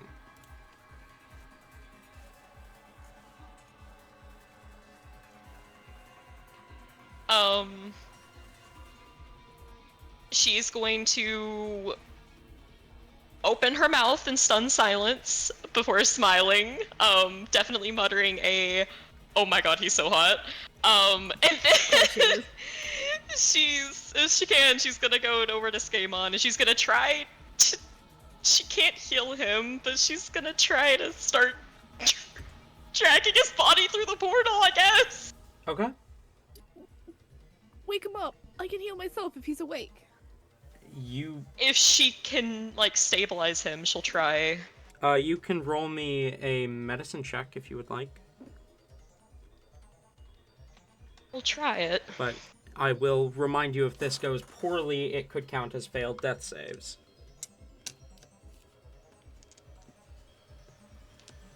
I mean, my medicine ain't good. Okay. You know what? I'm gonna say, like, she does not know how fast this is gonna, like, close or whatever. She wants to get through in a hurry. She's just dragging. Okay. You pull him through the portal. Well, this is gonna go well. You step through the portal, and you feel yourself become weightless.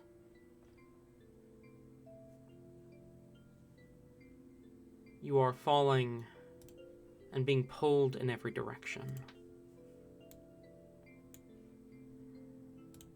And thus ends the prologue to our story, and begins the true beginning, as our protagonists fall through the ethereal towards their next destination.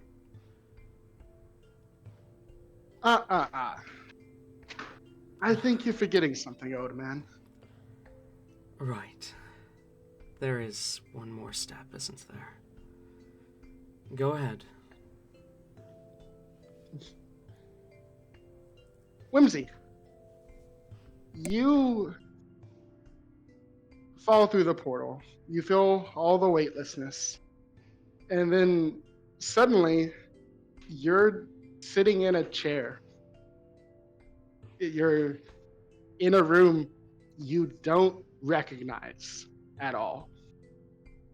It's extravagant. It's extravagant even by your standard. There's bookshelves on both sides of the wall, completely full of books. And this room is long. It's about the size of what you would have one of your dining halls. In front of you is a table, also very long. And at the other end sits a man. And he seems to be reading a book. And as you come to your senses, he looks up at you and says, finally, you're here. Whimsy jolts up, immediately starting to kind of turn around, like in a circle and trying to see if she can see Skamon. I assume not seeing him here, she will just turn to the dude with trying to get like a general I think she's gonna like I guess do like a vibe check. Does he seem friendly? Does this seem like an, you know, what's the vibe? Roll insight, I suppose.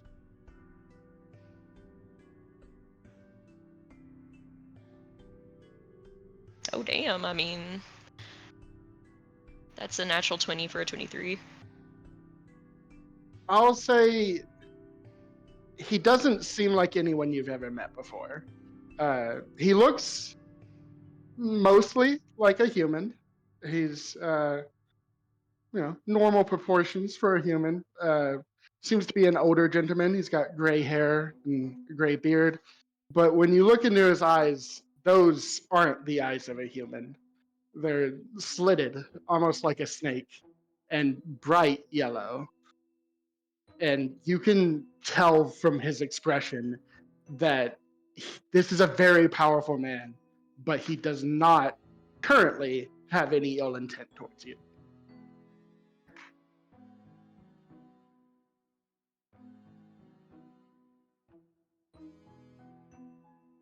All right. Whimsy will hold up a hand and hold up 3 fingers. From my incredibly quick wit and intelligence, I deduce that there's 3 things that could be going on right now. 1, I just got like totally teleported somewhere completely random, and like, you know, you're just like, obviously you know who I am because everyone knows who I am.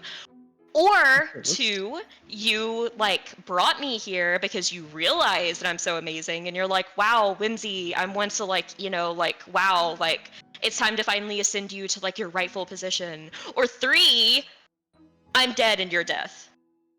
Which one is it? If forced to choose between those options, I suppose the second is closest. What position? What position? Where am I going? I get my own realm. I can make my own realm. I can custom create my own realm, right? Perhaps one day, but no. You have much of your journey left before you can reach that point. Okay, so you're designing it for me. Let's get on with it. This is exactly as delightful as I hoped it would be, Whimsy. Forgive me for my lack of manners. You may call me Jabrium.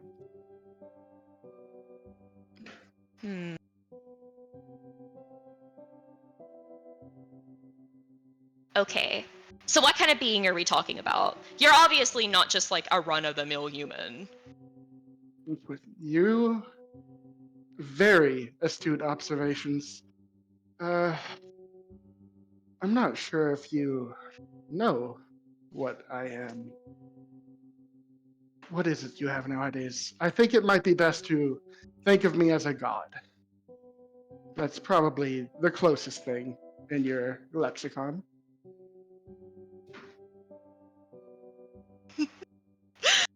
Whimsy's eyes widen and she very, very quickly tries to like hide that she's actually like, oh wait, shit, this is really happening. And like kind of immediately put on the haha, I knew this all along kind of look. I mean, yeah, the god of good choices, good taste, Ambition. well, okay, Which, I see why you went with me. Okay, this is all coming together. yes, you are the most obvious choice, of course. So, ready, eager to exert your will on the world. It's fascinating. I haven't had a sponsor quite like you in some time.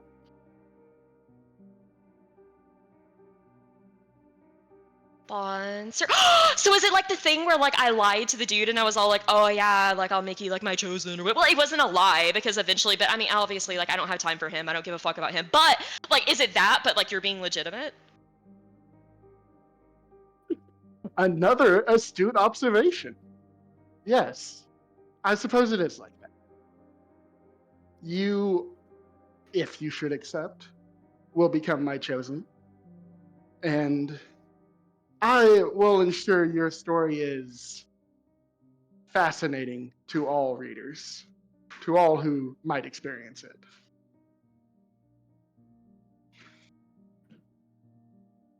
Okay, so you're like an author or something? See, books have been around for probably the longest of all the media I can think of, but nowadays, you mortals, you've come up with great things. I was thinking of turning you into a movie, or whatever they come up with next. Oh my gosh, I've always wanted to watch a movie. It's even better if it's about me. Of course, everything would be better if it was about you, Whimsy. Jabrium, you're a real charmer. I try. Successfully, quite wait, okay, like I know like world domination, all that, like I do want to get to that, but it's kind of like boring, you know, if you do that like all by yourself. Skemon is alive, right? Yes, don't worry about Skemon. The time will not pass for you here. He's still in the process of dying, but he is in no real danger. I mean, you're next to him, yes? Yeah, I mean that's true. I'm sure I could like, you know, heal him if I like really wanted to. But like wait a second. Okay. Like I imagine that you've been like, you know, watching over me and being like, oh my god, this person's like so cool. So like, did you send him? Is he actually an angel and he was lying to me this whole time? I've sent many people your way, but Skaman is not mine. He's one of Time's playthings. He is necessary to your story, though. Be kind to him, and as awful as it is for beings like us, you and I, to have to stoop to the values of others, try not to upset him too much. Maybe, abide by his morals for now. Your time will come. You're talking about the McDonald's, aren't you? Did you see the McDonald's? I did see the McDonald's. That was quite unexpected, even for me, I must say. Yeah, death. No, why? Like, what was I supposed to do? Like, they were harassing me, so I killed them. Oh, boo-hoo, some people are doing it. That's exactly right, Whimsy. They inconvenienced you, so clearly death was necessary. Whimsy looks surprised, not like surprised, like surprised that someone finally has the intelligence to understand her. And she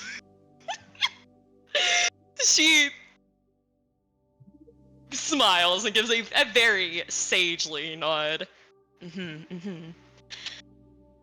Skemon just doesn't understand, but you're right. From what I have deduced so far of the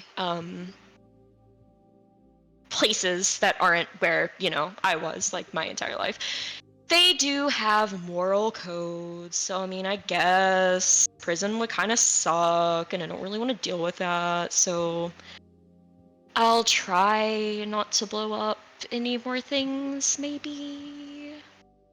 At least get away with it if you do. Yeah, that's a thing. Maybe I should be more discreet about it. Have you enjoyed your story so far? Oh yeah, absolutely. Wait a second. Did you send the hot assassin after me too? That You know one my was, type so well. That one was my doing, yes. Jabrium! You must have really been studying my taste in men. It's necessary for later. A bit of setting up for later plots. Okay. I don't like spoilers, but like, Good. blink We're not twice if giving we're you- gonna fuck. It's out of my control. Truly, you have the most control in this story, Whimsy. I am merely giving you the obstacles and the tools. What you make of them is yours. And Skaman's, he too has choice in this story. Another reason why you might want to appeal to him.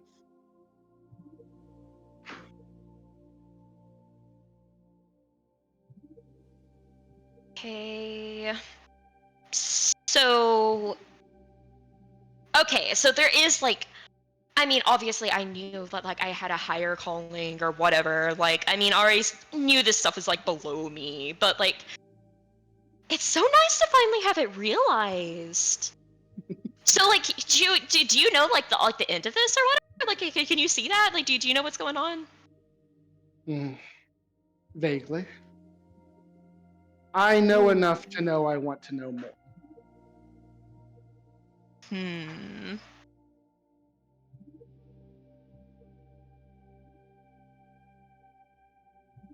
I'm curious about you though. Like, what do you like do? Like, what do you like destroy a universe for me? Let me see it. Let me see it. That'd be cool. I'm afraid I shan't be doing that. I do not perform like a common circus monkey. If you want me to enact my power over anything, you will have to earn that.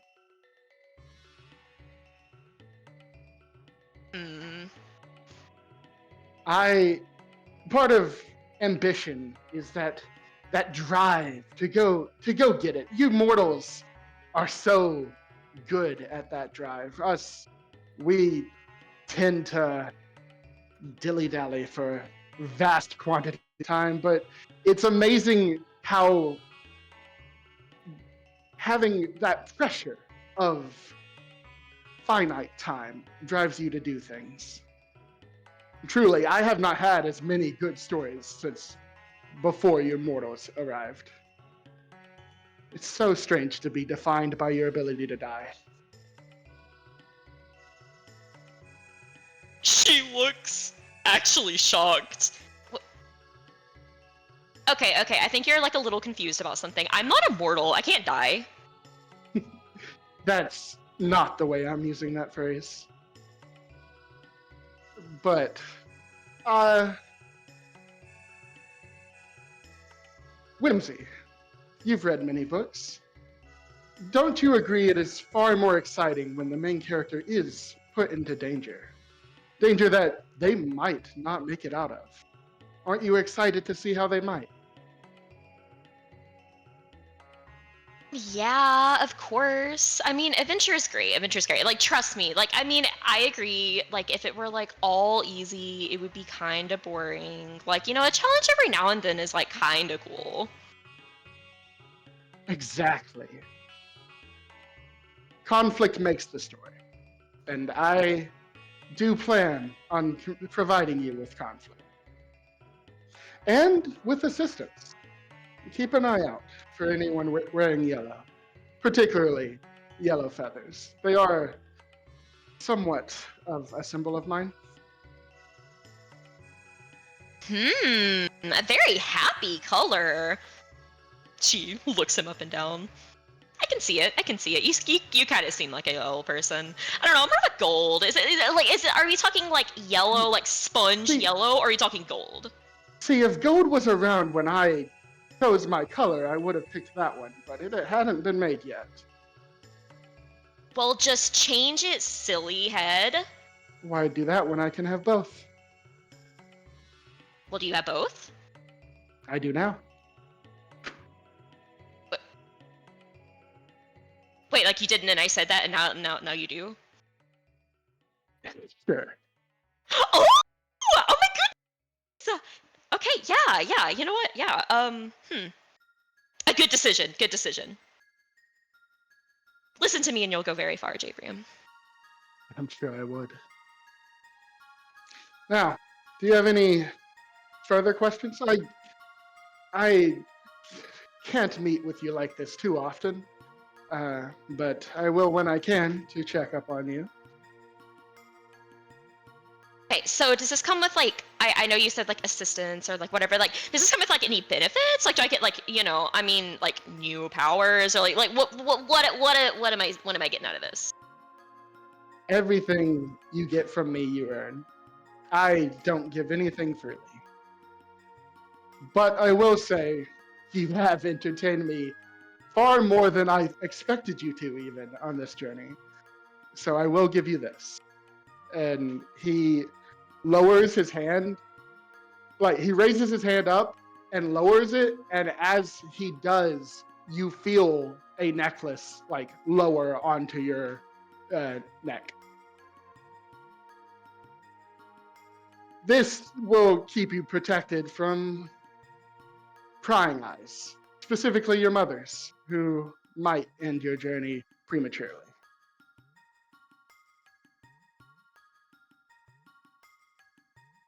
Did you have the idea for this like after I became a terrorist or before? It's always been necessary. There's more than just your mother that is looking for you, Whimsy, and they will find you, but not yet. Ooh, were you talking about my dad? Is that real? Was Mother not lying about that?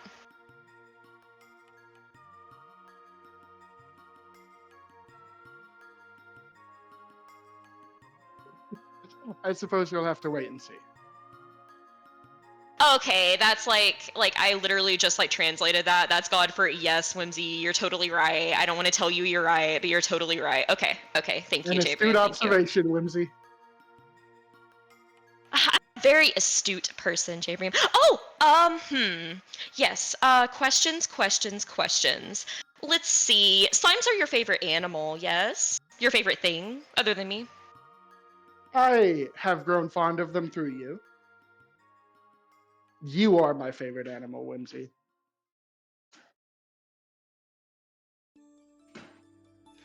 Whimsy actually kind of loses herself for a minute. Like she has a moment of I imagine she's taken a seat and like laid down on like some chair like she fucking owns the place, and like she does fall into some like giggle fits at that one. But straightens up and clears her throat. Very astute observation, Jabrium. Now, do offer my condolences to Slimy, would you? It was terrible what he had to go through. Oh, yeah. I will definitely tell him all about this, because I tell him like literally everything. Yeah, I'll like totally let him know that like, my boy Jay was all like, hey, Slimy, I'm really sorry. I can call you that, right? You may call me whatever you wish, Whimsy. Okay. What's your favorite food? Oh, Do you food. eat? Oh my goodness! Do gods eat? That's a great question. I've always wondered that.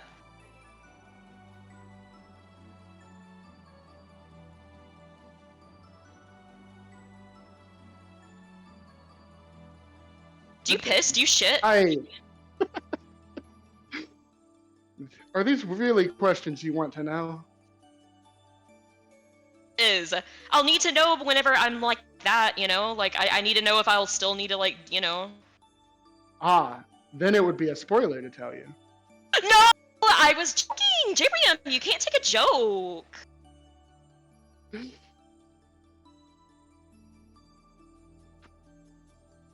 think it's very important information. And I'll also kind of need to know that whenever I eventually, have sex with all of them. Jabrium, you're on the table, by the way? Are you single?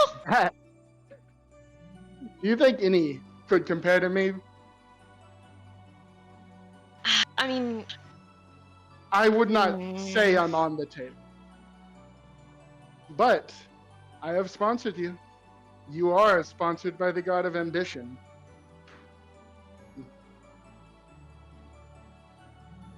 So, we'll So see you're what you can get. saying, yeah, okay. So you're saying I have a chance. You have a chance to do anything, Whimsy. That's why I have selected you. You are a person of great consequence. I mean, look at Slimy. Your mere desire to have a slime companion resulted in, the death of many. And just since you've left in the few days, 43 souls you have claimed by your own hand. You need to send like way more killable people my way. It's really fun. Like I've always like read like, you know, like the villains. I'm like, okay, like let's like come on, let's have a heart to heart. Like the bad guys are always cooler. Like they are. Like come on. They literally just are. And like that's like what I aspire to be. And like I gotta get my kill count up. Jabrium, you need to help me a little bit. The trick to this is you don't get far doing the murders yourself. But brainwash a bunch of people into doing your stuff for you. I mean, I still want to do it too, but I mean, if I have like an army of people that are like, Whimsy, you're amazing, you're great, and then I just send them out to kill everyone, that's still fun. My most powerful clients, if you will, have all made their own armies of people willing to do anything they command. I'm sure you will do no less.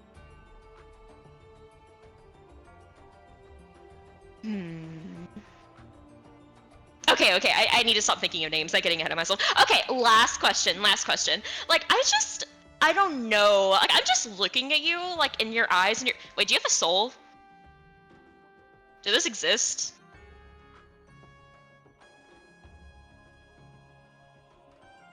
Or are you a soulless eldritch abomination? Not me waiting on Talon to answer. Jabrium would have a soul, as would all other beings of Jabrium's type. They were the first beings to gain souls. The previous generation were not. Perfect, actually. Wait, with that... Okay, never mind. I do, yes, have a soul. I was one of the first. A pioneer. Interesting. Okay, but yeah, anyways, like I can just like look into your, you know, soul in this case, like your eyes, and I'm just like, oh my goodness. Like I literally just feel like I'm looking at like a snake. Are you a snake? Is this your true form? Do you actually look like this, or do you just know I like hot dudes, so you're looking like this? My, that was far more than one question. I am rather fond of snakes. They are quite clever creatures. And of course, this is not my true form, Whimsy. You would have to earn that, as you must earn everything. We've been over it.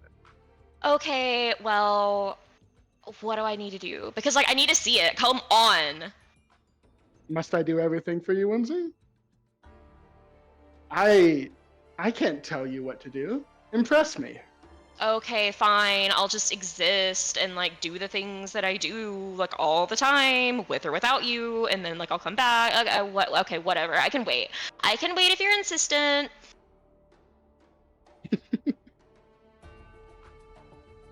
Now, as that was your final question, any further would require something you would have to give me. I'll let you think on how to earn more questions. For now, I think it is time that you return to your friend before you let your mind wander too much from how to say them. Oh yeah. Because that's definitely where my mind was. Yeah. You should send me back before Gamon dies. That'd be sad. We shouldn't do that. Yep. Go ahead, send me back. I'll see you later. Bye bye. I'll be seeing you soon. And he snaps his finger and you pass out. Whimsy. You come to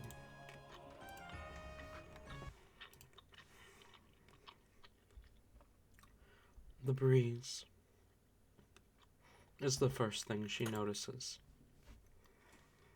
The call of the birds outside. The sound of people.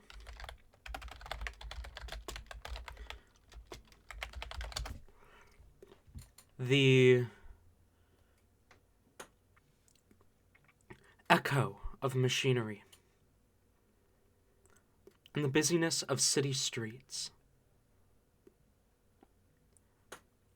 The next thing she notices is the bronze floor that she is on. As she glances around, Scaemon lays next to her, unconscious but stable, not bleeding out any longer. She appears to be in a small building, abandoned warehouse, the portal closing behind her, bearing the mark of the Feywild. She is no longer home. She can already feel the difference in the air, the scent of salt water and the ocean.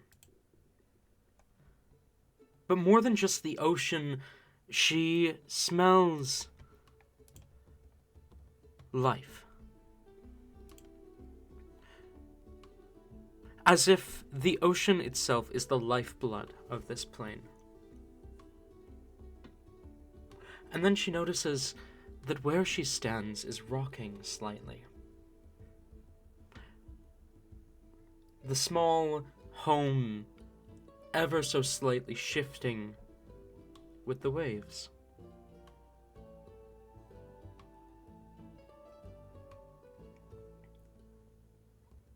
Let's see what she does first. Whimsy, what do you do? 8. You said that Scaemon seems stabilized, you said? Scaemon does seem to be stable. Whimsy is way too excited about this change of scenery and what is going on right now. She gets up and just immediately takes in like the deepest breath. Oh my gosh, is that the ocean? Is that a real ocean? It smells just like the candles! And she's gonna try to see if she can go somewhere to like see water. It doesn't take Not you leaving long. this game on completely. You push the door open and immediately find yourself stood on about a 15-foot sidewalk next to a long stretch of water. That's about... You can't see either end to the left or right, but it's about a 30-foot channel, and then there's more brass sidewalk on the other end. And looking, you see the entire city around you seems to be made of brass. There are people walking to and fro, but most of them don't look anything like any of the people you've seen before. Most of them don't even look humanoid. Amalgamations of water, animated by magic. Elementals, you gather. A few ice mephits and water mephits squawk at each other as they fly past you. You see a sea blue skinned humanoid, basically the only completely solid creature you see right off the bat, kind of walk past you, a phone pressed their ear, built in a very strange construction, very different from Scaemon's and from the ones that you saw in the Feywild, as he speaks in, I assume you don't speak Aquan? No. A language you don't understand. The entire city seems to be rocking with the waves, and I assume you would probably bend down to look into the channel. Am I correct on that? Oh yes, Whimsy is immediately like falling to her knees, like she is trying to like reach into the water, like playing with it, splashing. She is absolutely having a ball. You look into the channel, and it's maybe about a 5-inch drop until you reach the water itself, and you see the entire city seems to just be floating on the surface of the water. You look into the water itself, and this is the most pristine, clear water you've ever seen, yet you still cannot see the bottom. The closer you get, the more it smells of salt, and as you dip your hand into it, if you give it a taste, it tastes like salt water. A taste that Whimsy. you never had before. Yeah, she immediately has to try to see, like, if all the things she's heard of people not being able to drink salt water are true, and she gets, like, a big cupful and tries to drink it. I mean, have you ever had seawater, Tori? I mean, I've swallowed some. It's pretty Okay. bad. Then you can decide how Whimsy would react. If the answer was no, then as an island boy, I was going to describe Whimsy's reaction, but you can decide how she reacts to that taste. Island boy. I was gonna say an island boy. I've lived on the bay my Island entire boy. fucking life. And you're so island fucking lucky. boy. Also, Oh. you The silly shut little island boy. you shut up. You grew up on a smaller island than I did. Yeah, well, I was born in Alberta, so nah. For like not that long. You effectively. And I Anyway, was born in Alberta. go on, Tori. Anyways, yes, me and my infinite wisdom of seeing the ocean, like, I can count on one hand how many times. But it's And it's been years. But it's enough just- to you still remember that experience, right? Like that's a formative experience. Yeah, it's a that shapes you into the person you are. Everyone does it at least once. Yeah, she immediately starts kind of gagging. Oh god, this could go really bad. I think she kind of starts to panic just a little bit, and she's... Surely I won't surge again. Surely I won't. Just because I think it's kind of funny. She's gonna do, create water to just create, like, a little bit of fresh water to, like, rinse down her throat from that experience. Okay, go ahead and roll me a d20.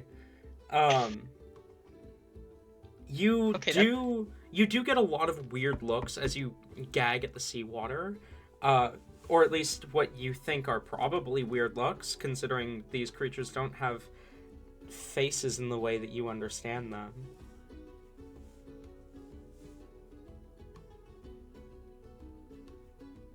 She kind of, like, gurgles, like, finally, the taste doesn't go away that easily, but No, it she's does done not. the best she can. If she's getting any looks whatsoever, like, she'll immediately wave at them, like, send a few, like, you guys are so cute, you're adorable, I love you guys, this place is amazing! And then, you see a couple of water myrmidons cross like into and like meld into the channel and resurface on the other side to avoid you. Whimsy has, like, about Crossing 5 the street seconds. strictly to not walk past this one person. She has, like, a 5-second existential crisis of, like, did I just drink someone? And then, and then, let's that one pass out the other side of her, brain cell. Finally remembering this cannot exist, she will go back and, she's gonna kind of, like, shake at him a little bit, try to see if she can get him to wake up. He seems unresponsive.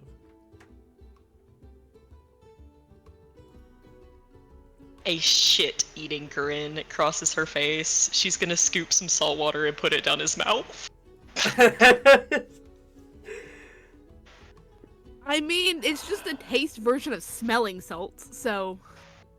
Scamon, roll a con save.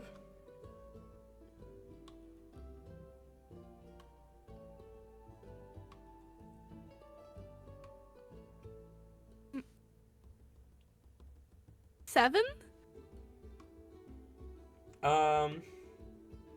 You immediately throw up as you wake up.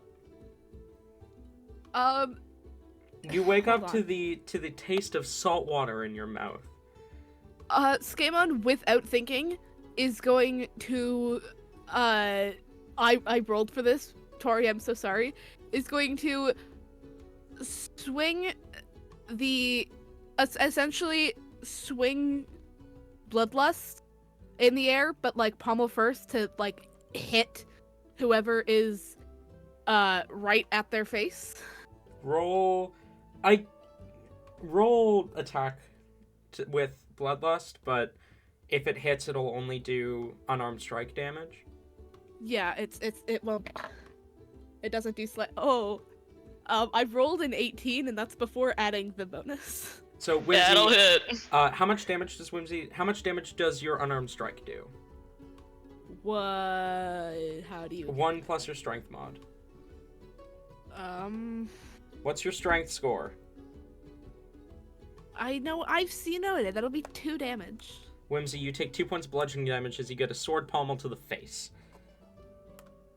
And with that, Skaman is, like, up and, like, 12 feet back, kind of, like, crouching before actually, like, registering what's around him. She immediately, like, cries out in, like, shock and, like, a little bit of pain. Skamon, what the fuck? I was just trying to help you. It's called, like, aromatherapy. You kind of... You kind of look at him, and he's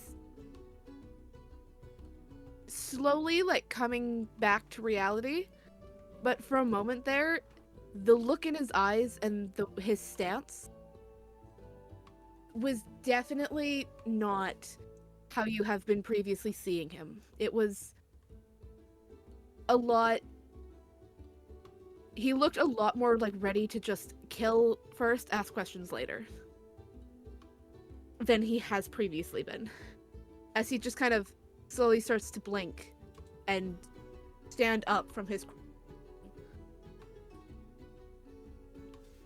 Where the fuck are we?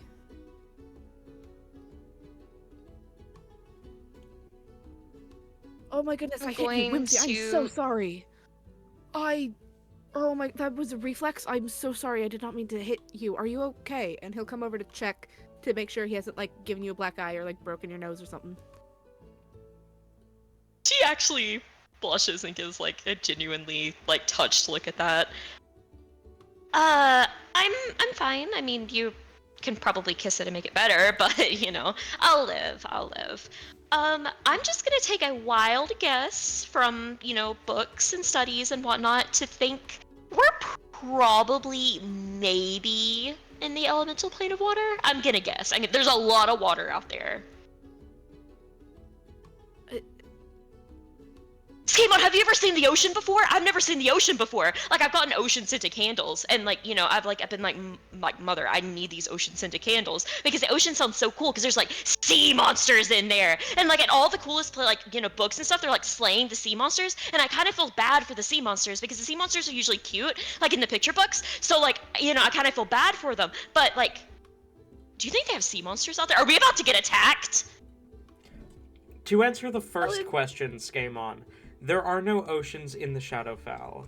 So, you were not raised around oceans. However, you could see the ocean from Dion Wada's office on the material plane. So you have seen the ocean, but not very much of it.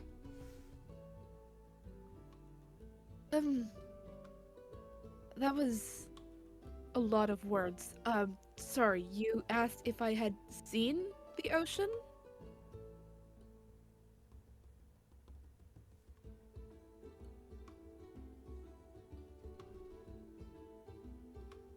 I think, right? That is what you said, right? Yes. Okay. I've seen an ocean once. And that was like 4 or 5 days ago. At least 4 or 5 sleeps ago. I have no idea how time works in between the dimensional planes, but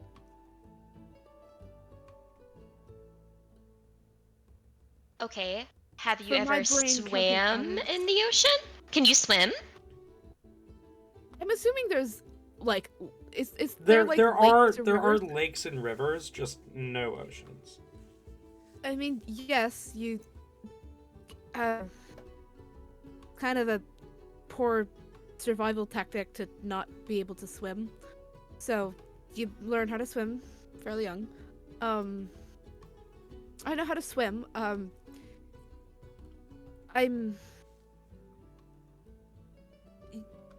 I just there are no oceans in the Shadowfell.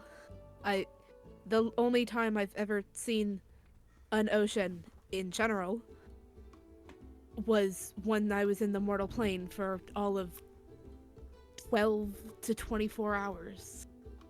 I think. I don't actually know how long he was in the mortal plane for. Yeah, like 12 to 24 hours, give or take. Okay, so you're saying that this will be new for both of us, and she's gonna try to grab Skamon and jump in the water with him. I mean, we're still inside the building. She's gonna grab his hand and try to like run out and jump in the water. You grab his hand and start to run, and he trips and falls over. He's not. She'll steady on start his dragging feet him. right now. She'll start dragging.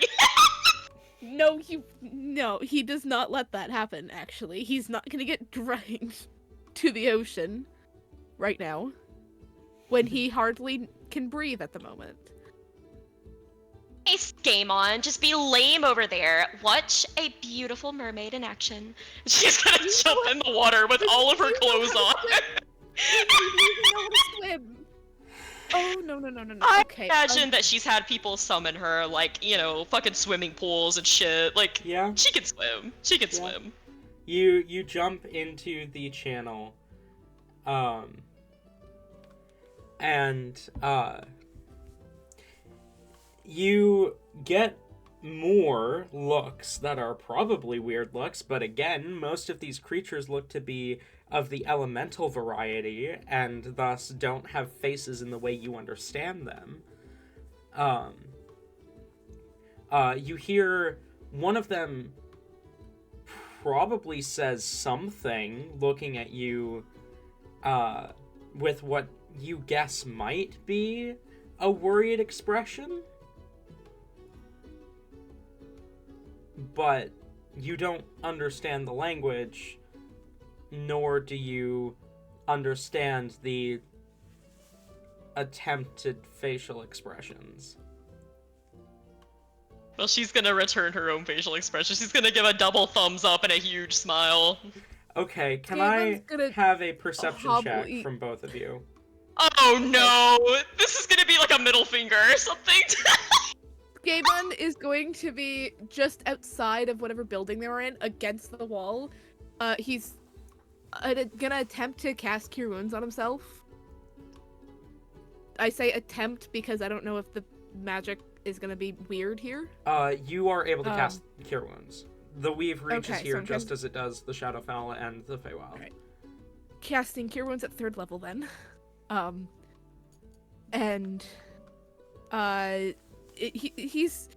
He currently has like his head in his hands and he's just like, Whimsy, no. You said perception though, right? Mm-hmm. Okay. 25. 26 on mine, and she's also going to go ahead while she's in the water, make things worse, and she's going to summon Slimy, and like, I don't imagine slimes can swim, so she's holding him like one would, like if they were swimming with like a baby or something, but like, she's splashing him, and like, What was that, Bina? no, because he's cool.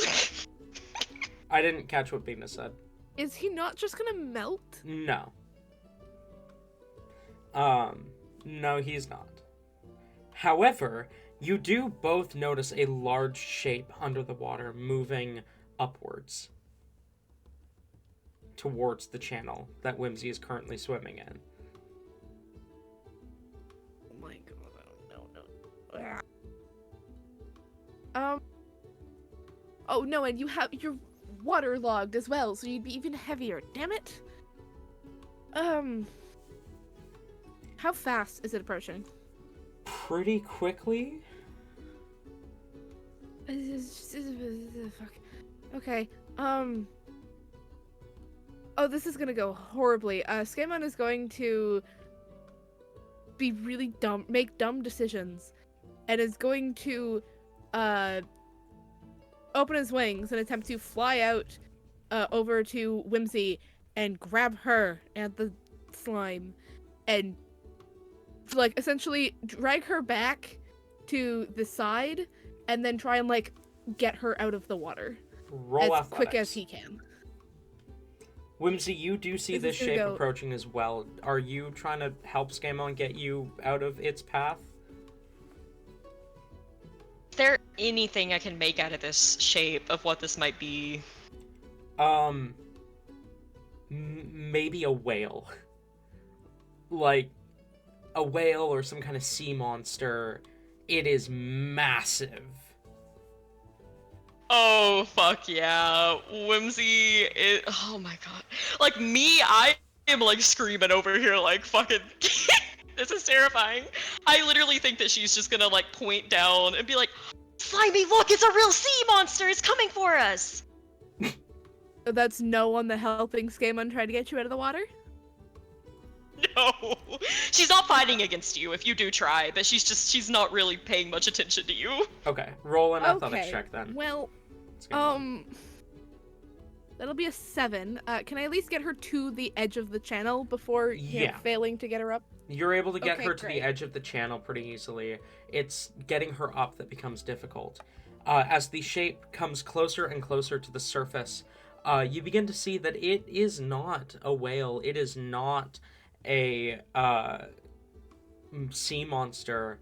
It appears to be made of copper and brass and a strange metal that you don't recognize.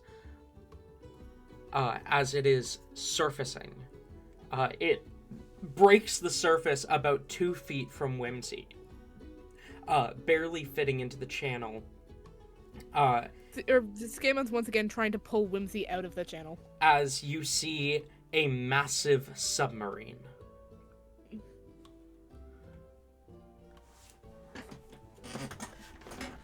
Shortly after it resurfaces, the top pops off, and Skaemon, roll another athletics check to try and pull her out. She's still not necessarily helping Skaemon get her out? Is now pointing at it and like almost yelling, "Oh my goodness, is that a submarine? Is that a submarine? It looks like the diagrams. What do you think, Slimy? Do you think it's a submarine? I think it's a submarine." So that's a natural 20 for a 21. You manage to lift her out of the water. As you see dragging her back. As you see the hatch on the submarine open up, and climbing out of it, you see a human male, dressed in a captain's uniform. As he glances around, and then talks into his pager, speaking in Aquan, so neither of you recognize the language. But he speaks into a pager as he resurfaces. Okay. Oh, we are very obviously out of place. This is great. I'm fully just dragging Whimsy back towards like a wall or something, and just. You do catch one word. A name.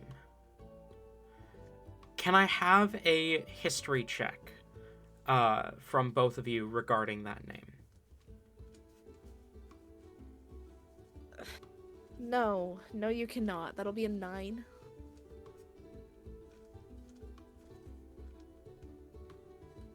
18.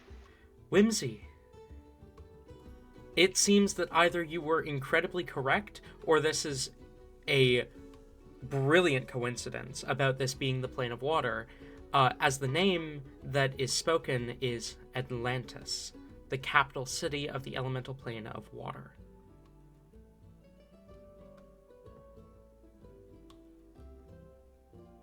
literally, like, she's gonna try to, like, grab Escamon and, like, shake him in excitement.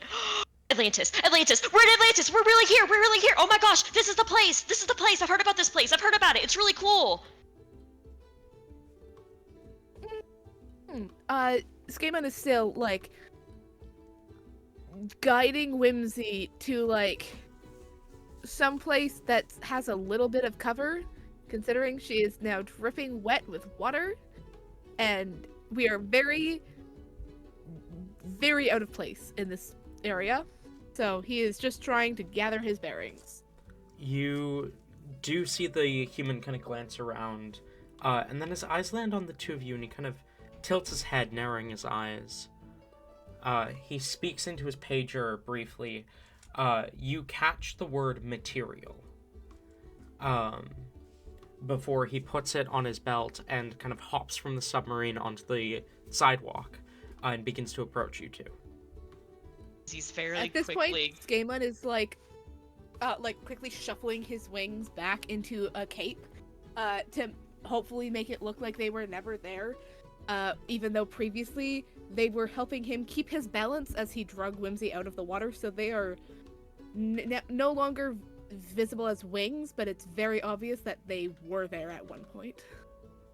doing the same thing of trying to cover up evidence that is obvious. I imagine she could probably use prestidigitation to dry herself off, like her clothing, right? You absolutely Okay. can. She's gonna do that to, like, dry her clothing real quick, like her hair, like all of that, to, like, I wasn't in the water, what are you talking about? Okay. He approaches, and kind of glances between the two of you before reaching into his pocket and pulling out a device identical to that the Genasi was talking on earlier, as he holds up one finger, kind of swipes through the phone, kind of typing in a few things, and then turning it around to you as a robotic voice reads out, "Are you from the material plane?" Skamon kind of just, like... And he offers you the phone to type your response. Or yeah, Skamon will take the phone and then fully, like, put his hand on top of Whimsy's head and, like, push her back before, typing in the phone. Shit, do I lie, or do I... For context, now that you're getting a closer look at this man, he appears to be a human male, probably 50s to 60s, slightly graying, short, scruffy hair, and a bit of a beard and a mustache. He's got a captain's hat on, and a white coat. He looks really out of place compared to the rest of the people here, being the only human you've seen since you've arrived. Least is trying to speak up to Skamon. No, say we're not. Like, that's lame. We're not materialers. We're not from the material plane anyways. Just shut. Yeah, so, like, say that we're which not. Skamon will and say, no, neither of us are from the material plane. And, like, hand the phone back, unsure of what to do with it. He just kind of... I'm assuming it's kind of like Google Translate. Is that... am I Yeah, right in that's this? effectively... It's a little bit different, Okay. but it's kind of the same idea. Okay. I'm assuming there's, like, a button to, like, hit to translate it into their language, so... You type... Is that... You type your response in, he takes the phone, he kind of looks at it, reads for a second, kind of looks at you guys, raising an eyebrow, and quickly types something in again, holds the phone towards you as you hear the robotic voice read out, "Then where are you from? You don't seem to be from here." Yeah, Skamon will just kind of... He won't roll his eyes. But he will go, yeah, no shit. So, the other guy probably doesn't understand what they're saying, but he probably does understand the sarcasm.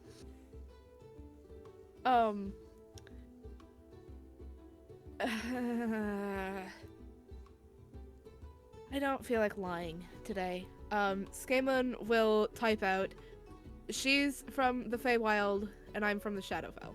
Just telling the truth here. Okay. And will, like, hand back the phone. He looks at it, blinks a couple times, then types in something and holds the phone out to you as the voice reads out, "How did you get past the barriers? This plane should be inaccessible."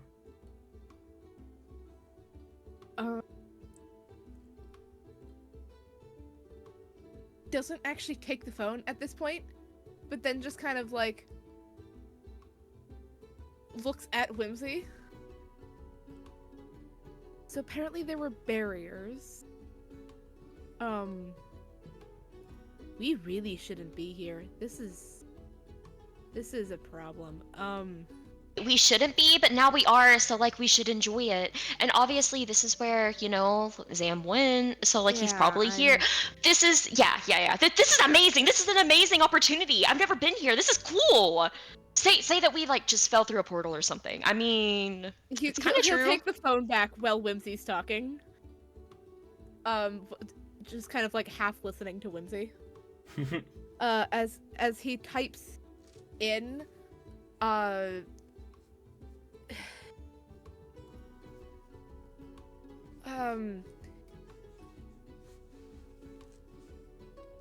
it was not our intention to come here. We are not the ones who made the portal, but a person that I am tracking did, and we had to follow. I'm sorry for inconveniences. I don't know what's going on. And will hand the phone back. He looks at it, kind of thinks for a moment. You see, he picks up his pager, speaks into it. You do catch the word Shadowfell. And the word Feywild. Okay. Can I, like... Skaemon's gonna quickly, like, gesture for the phone back for a second. He'll hand you the phone. As you hear another voice speak through the pager, then he responds in what sounds like some sort of affirmative. Okay. Skaemon is going to type into the phone.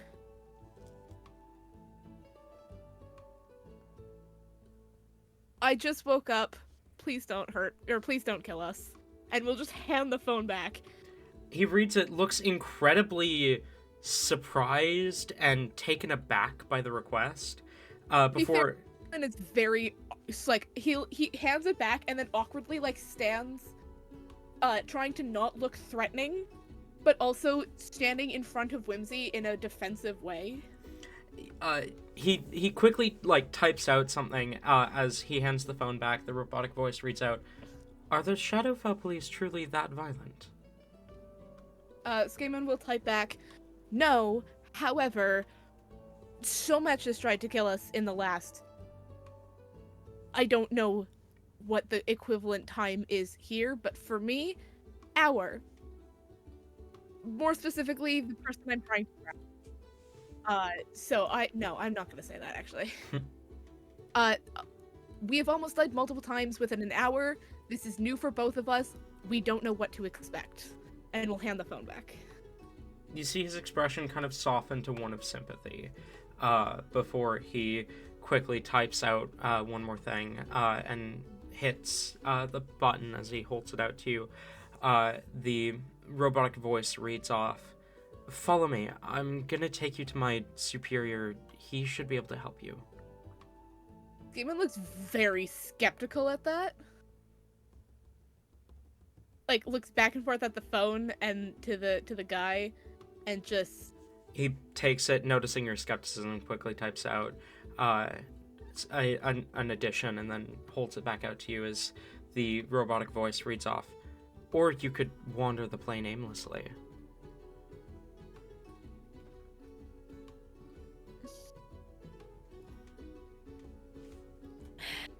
Skaemon, like, sighs, his shoulders kind of dropping, as he reaches a hand towards Whimsy, just silently. Whimsy has been spending a little bit of this time. She has now focused her chaos to some of the like passing elementals, and she's literally doing like the dog, like trying to get them to come over. He'll smack Whimsy in the arm and then still extend a hand out towards her.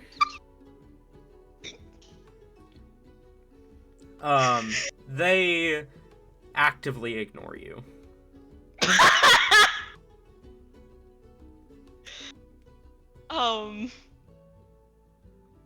She's probably like, Slimy, oh my gosh, these people have no taste. Yes, Skamon, what is it you need? Have you not been listening? Okay, we're going somewhere. We're going to try and figure out what is happening. Or at least I am. So if you want to get lost, please do. And Skamon will turn and like gesture towards the guy that at least he's going to follow. Okay, wait. Ask him if I can at least pet the elementals. Tell him to bring one over. No, Whimsy, you cannot pet the elementals. Why? Why not? Because here, they are people. They are the people here. They are people in general, but here they are specifically the people of this plane. Do not touch them. Okay? Let's go. I can pet people. You tried and pet me, I will punch you again. Wait a second. We made a deal. If I said that you were the better tiefling, you promised me you would let me pet your wings. Later. However, you try to pet me in any other sense, I will punch you again. Let's go. And Skamon will once again reach out a hand. You're like touching me right now, big silly head. She'll take the hand.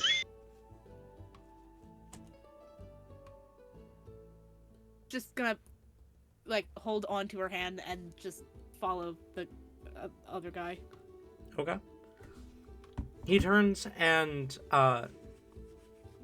he looks over at the submarine as he pulls out a small disc device and pushes one of many buttons on it. As you see the hatch slam closed, and he kind of leads you down the sidewalk. It's like walking down the channels in. It's like walking along the. There's a city I'm thinking of in real life with Venice. Thank you. The Venice channels. As you see various bridges that cross over, but the bridges are few and far between, as if they were built as a second thought. As if they were built as, like, essentially disability service. Yeah, that's definitely a second thought. You walk past various brass and copper buildings as you walk along this floating city. Until you arrive at a building not far. You can still see the submarine parked within the channel. As he pushes into the large building, you can see what looks to be half water elemental, half some sort of humanoid. Their body is kind of stuck within a humanoid form, but is entirely made of water, with the bottom half just being kind of like almost like a whirlpool.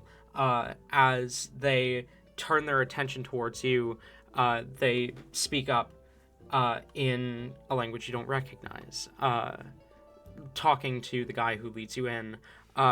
He quickly pulls out what looks to be some sort of badge from his pocket, shows it, and says something that you don't understand in that same language. Receives a nod in response, and the what you would guess to be secretary gestures to a set of stairs behind him as the human leads you up the stairs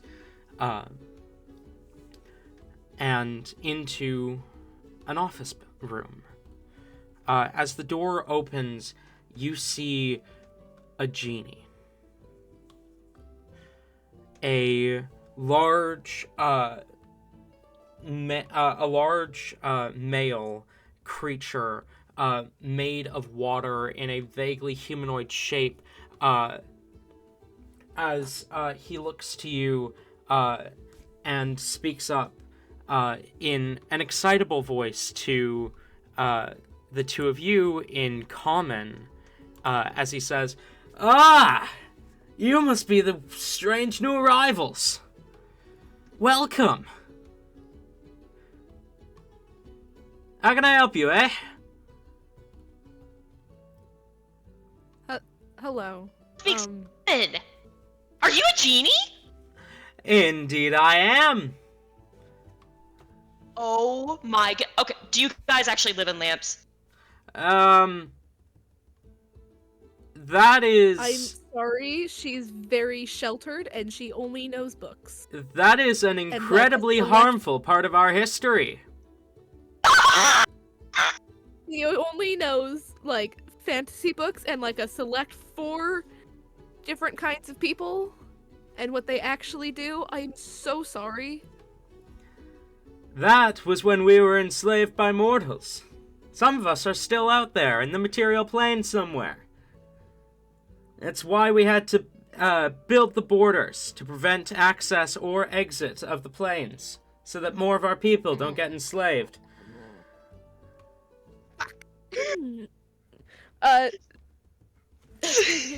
She actually kind of looks genuinely embarrassed.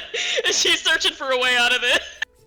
Scammon, like, fully is, like, covering his face with one of his hands right now, and is just muttering, very embarrassed in Infernal.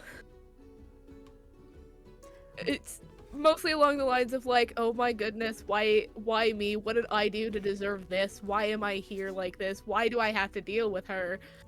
But, you know, it's all water under the bridge. Whimsy laughs her fucking ass off. A little too, like latching onto this, like, yeah, let's focus on this instead.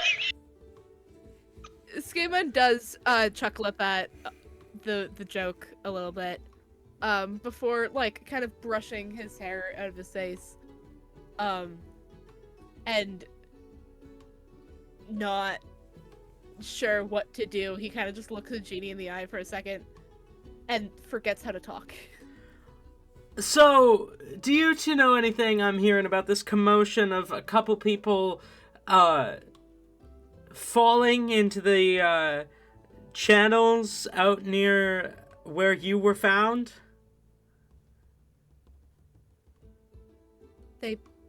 Hold on. How long ago? Like an hour ago. Two males What did from they the... look like? Two males, they looked like they were probably from the material. I think One a had tiefling and another a... one had wings? Yeah, I think it was a pair of tieflings. Based on the reports. Hold on, is he a tiefling? Am I just... Kurai has leathery wings. He looks like he might be half elf, half tiefling. Okay. About an hour ago, you said. Did they happen to climb out of the channels? I mean, yeah, they pulled themselves... Oh, fuck, my ping is insane. Hang on, it's going down. Give it a sec. That's an interesting thing for a genie to be saying. Shut up. Hang on. Pausing the recording. We back? Yes, we're back. What was the question you asked him? Did they pull themselves out? Like, did they get out of the water? Yeah. Essentially, did they drown? Yeah, I think I think they got out. I don't know. I wasn't there. I didn't see it. I just one of my guys saw it and they were like, "Whoa, that was weird." Did they happen to say if they had gone a specific direction? No. They neglected to mention that detail, because that's not really my jurisdiction. I deal with the submarines. Get you physical folks to the underwater cities. Great. Okay, well, that's a problem. Yeah. Yes, we know vaguely about them. One of them is an asshole who's now caused multiple problems across multiple planes. I am currently hunting him down. That is the reason I'm here. She's here because she's my plucky sidekick, apparently.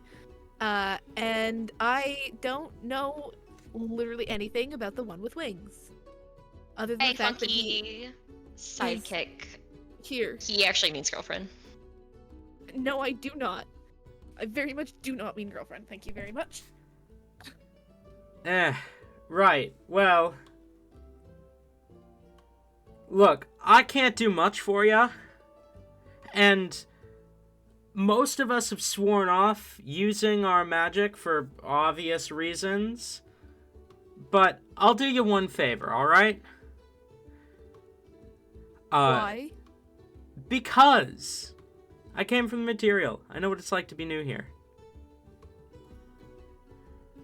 And besides, my best man here, his dad was from the material.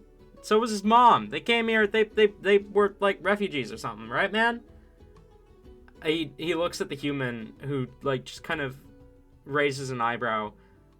He then speaks in Aquan, and the human just kind of nods before the genie says, "So, I'll do you one favor as a welcome to the elemental plane of water. Welcome to Atlantis." How's that sound, huh? I guess. I wish these two could speak Aquan.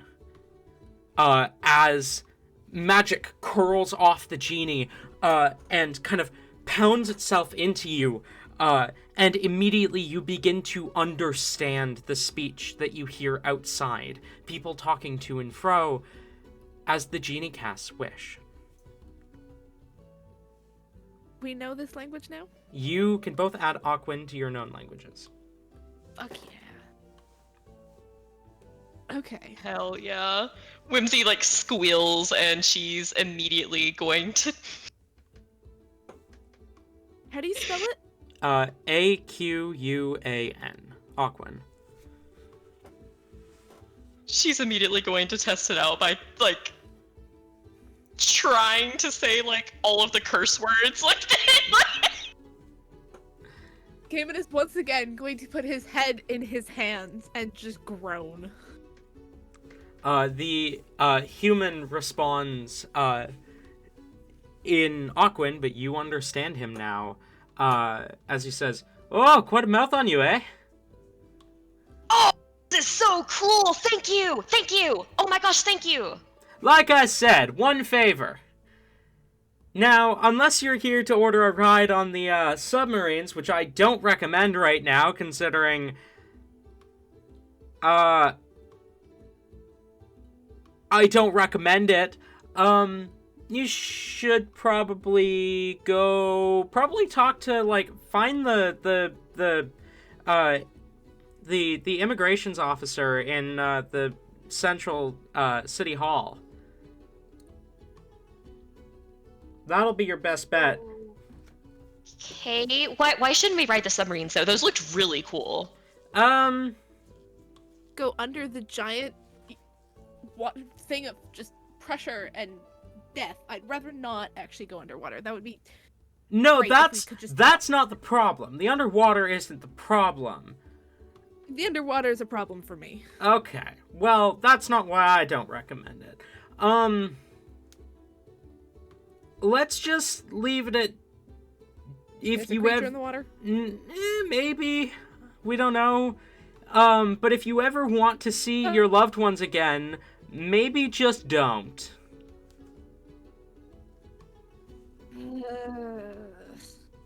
Well, I would gladly not go into the water anyways. Because no thank you. So, yeah. Is there... But for a quick question before we go, there like someplace we can get a map from to... Hold on, is my phone broken? Because I'm pretty sure we also just fell from the sky. Skaman is going to like pull out his phone. You look at your phone. Is it working here? As you look at it, it says, your extraplanar plan does not include this plane. Just a little notification popped up on the phone. You've got no connection at the moment. Okay, Skaman turns it off and puts it back in his pocket. Yeah, okay, that's not gonna work. Is there somewhere we can get like a physical map?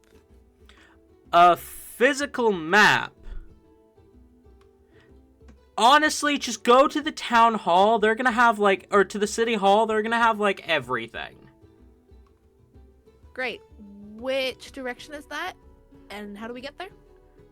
There is a massive elevator in the middle of the city. It'll take you down to the underwater portion of Atlantis. The city hall's down there. I thought you said don't go underwater. No, I said don't take the submarines. What? Okay. Which, speaking which of, is... he looks over at the human. You said you were able to make it to underwater Atlantis and back just fine, yeah? I was able to make it open a boot, quite easily. Huh. Alright, that's weird. I still recommend using the elevator. Which direction is that? Middle of the city, and he points, he points in a direction. That way. Got it. Alright. I appreciate the ability to not look like a fool. Well, sound like a fool, I should say. Appreciate and you have my thanks. I think we should go. Like, now. Okay, real quick though, are the canals like No. swimmable, or are there sea monsters in there? I mean, technically they're swimmable, but they are also, reserved for mostly boat and submarine traversal, so it'd be like, you guys still have you walking roads, out right? On the road and almost getting hit by a vehicle the first Yeah. time you ever saw a vehicle. Yeah, like that. But, like, with a little bit less traffic. Okay, do you have like underwater beaches? Yeah? Soul immediately turned his game on. We gotta go! No. Why? Fully breathe, take a breath in, bend down to be eye level with Whimsy, and hands out, right next to her face, and just go no. Why? Why can't what? give you a good reason for that, but you know what? Yeah, you do you. I'm on a time limit to find this guy before he makes another portal and hops to a different dimensional plane again. I cannot lose him. Portals and Again. dimensional planes. I forgot you can understand this. Nothing. Let's go. to a Well, different- hang on. Why? If the guy you're looking for uses portals, once the submarines are up and working again, you probably want to make your way to ocean air. It's got a permanent portal to the plane of air.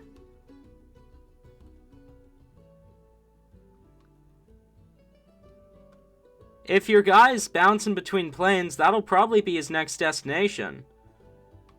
Of course, the submarines aren't working right now. Is I'm there another way to get there? Nah, not without the submarines. What else is he planning? Okay. Sorry, you said where it is? Where is it? you A said? city of ocean air. It's far east of the plane. So what I'm hearing is that we can't actually really like go anywhere right now. We're kind of trapped. So we might as well just be like tourists and stuff. Do you guys accept gold here? Or do you have your own currency? I'd recommend exchanging most of your gold with the immigrations officer in the city hall. They're like 4 times Whimsy. We should probably just go there. But some places do accept gold still. Okay, yeah, we should go. Thank you again though. This is super duper helpful. Oh, do the elementals consent to being pet? Oh. Probably my not. goodness, what? You'd have to ask each of them individually. Most of them have minds of their own, and those who don't are bound to a master who would have that answer for you instead. If you're talking about like the Myrmidons or the Mephits, yeah, those guys you're gonna have to talk to yourself about that.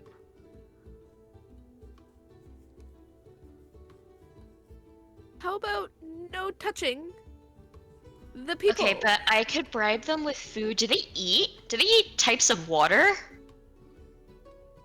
Whimsy. It's having a full breakdown by the door at this point. Like, silent mental breakdown. I think you should go to City Hall. Oh, they probably have all the like tourist answers and stuff. Yeah, you're right. You're right. I'm just gonna point in the direction and go, that way, you said? Out that way? That way. Thank you. Come on. And I'm gonna grab Whimsy by, like, the back of the shirt and start dragging her out. Whimsy's gonna wave goodbye to them. Oh, if you don't want to walk, you could get a boat. There's a boat station not far.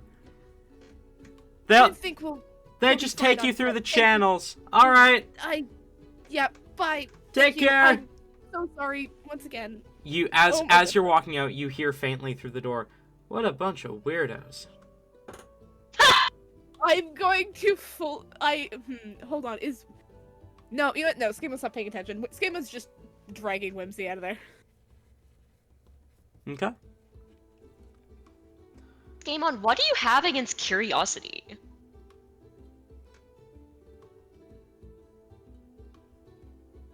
Like, do you not care about anything? Oh no, I do. Just, I feel like there's a line in between when it starts to get weird and obsessive and offensive and... Oh boy, did you cross that line immediately? Okay, how was I supposed to know the lamp thing was taboo or whatever? They shouldn't put it in all the books then if they don't want it to be mentioned. It's a book. It's supposed to be an over-exaggeration of reality. I mean, apparently that is reality, though. It's not a good thing. Maybe I should have asked how to get my own genie. No, absolutely not. You should not have asked that, and I'm very, very glad you did not ask that. She kind of smiles and gives a wink to Skamon. I'm kidding, silly. I know that, like, not everyone's okay with slavery, okay? I'm not so silly as to ask that. Oh boy, why did I not just leave when I had the chance? I could have left you there. I could have let you deal with that terrorist thing all on your own. I could have left. I could have been fine. But no, here I am saying this in common. But I'm making sure this is in common. you actually would have, like, you know, not been in this plane and you would have been, like, dead and dying on the roof of the palace right now if it weren't for me, so... Technically, if it weren't for you, I wouldn't have gone unconscious, but that's besides the point. Anyways, let's go. we go. As they make their way through the Brass City, wandering in the direction they were pointed in,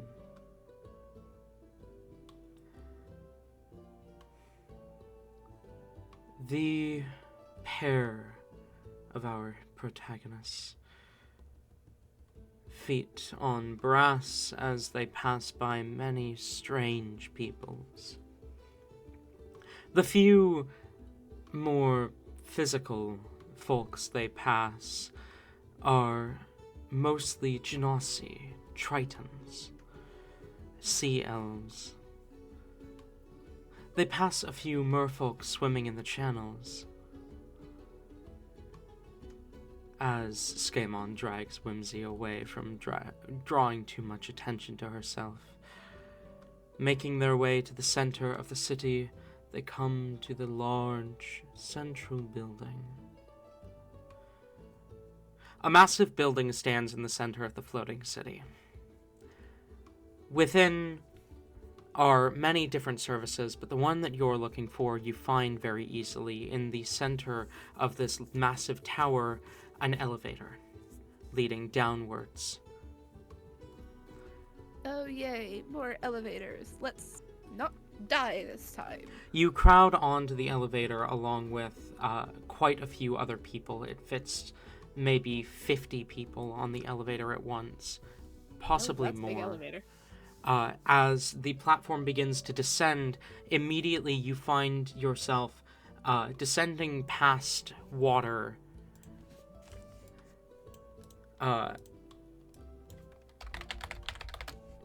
Descending. We've under the water surface now. You descend below the surface of the water. The elevator does not have a shaft. As you reach out to the water, you can touch it. It is held back simply by magic. You descend to the city of Atlantis proper. As the elevator... Skaemon realized... Oh, sorry. Go on. I was gonna say, the second that Skaemon realizes that he can touch the water, he immediately pushes his way into the middle of the elevator and just, like, fully, like, holds himself, like, in, like he's trying to shrink inwards on himself. He's definitely afraid of being this far under the water. It is quite obvious that he is super uncomfortable with being under the water surface. Z has not a shred of fear. She keeps sticking her head like into the water like a dog until like she can't hold her breath anymore, and then like takes it back out, takes a deep breath, puts it back in. Whimsy, as you stick your head into the water and look around, you see below you a beautiful sight. As you slowly descend, you begin to see the bottom of the ocean coming into view. At least, that's what you think at first, but the further you descend, the more you realize it's not the bottom of the ocean, just an underwater island, upon which a city of stone, of sea salt, of sand, and of more modern materials as you get towards the center. This city sprawls farther than you can see, and the streets are lined in coral. The city itself, a brilliant gold, glittering beneath the surface of the waves. Fish swim by curiously, looking at you as you poke your head into the water. The elevator descends and settles as it passes by a dome of air, also just like the shaft of the elevator, holding the water back simply by magic. You land in the center of the city of Atlantis proper, a sprawling underwater paradise. About 100 feet to your left rises the largest building of them all. It looks to be some sort of palace, ancient in design, built of limestone and painted gold, but you see various parts of it have been augmented with more modern materials, metals, and other such materials found in mostly the material plane. The dome of air does not encapsulate the entire city either. You can see the end of the dome, you cannot see the end of the city. You gather most of the city is meant for those who can breathe underwater. You see a handful of the people who had been on the elevator with you making their way towards the palace. The gates open, and what looks to be an office set up in the entrance hall. And you realize the castle, the palace, that looks like it once was the seat of royalty, is now City Hall. What do you do?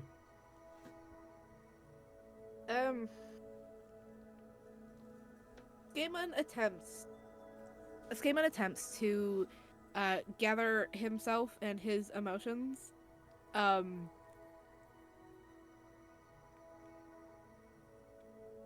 Not failing, but it's still quite obvious that he's very uncomfortable about being under the water at the moment. And he'll just kind of slowly and awkwardly make his way over to the city hall. This is the coolest thing that Whimsy has ever experienced. She roughly follows along, but she is constantly stopping to examine absolutely everything. Like grabbing like the handfuls of sand, poking at the coral, like literally feeling and touching everything that she possibly can. You do see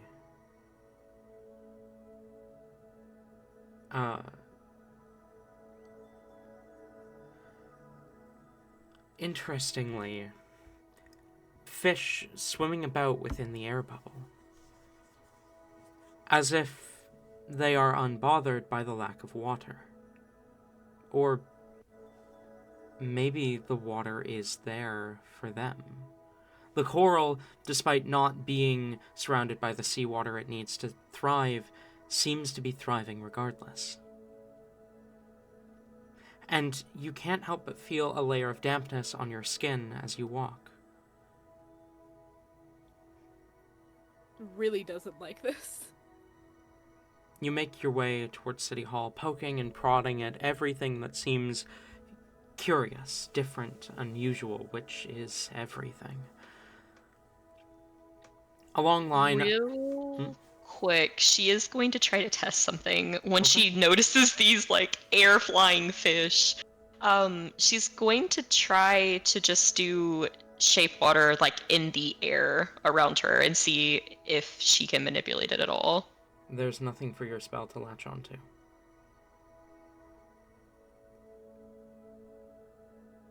Good to know, good to know.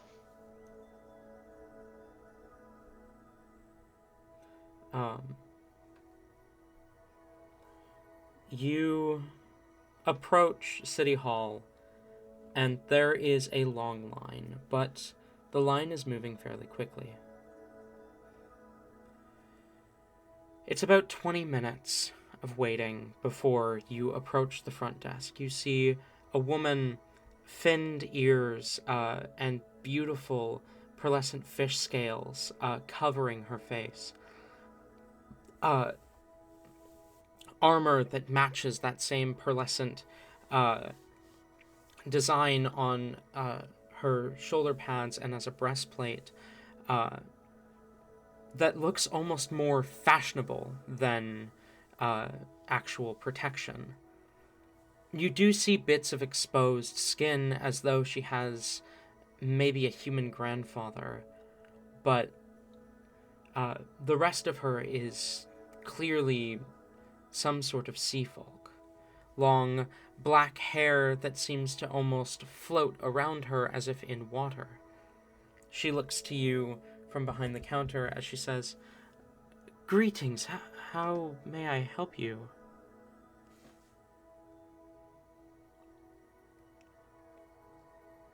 Uh, hello. Um, g- um, He's trying to say is that we need a physical map, if possible, and we also are like tourists. So like, if you have one of those like fridge magnets that says like Atlantis, we would like to purchase that. Taurus.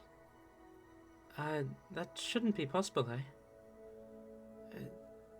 The borders should prevent travel between the planes, no? well, that's, what a previous person said. However, we kind of got sucked into a created interdimensional portal. I don't know how it works. But apparently the person that created the portal also fell through it, and I'm just keeping my eye out for him. But we I have no idea how he managed to get himself here. I mean, I'm assuming I was just dragged through, and in the end, I don't remember, but I don't know.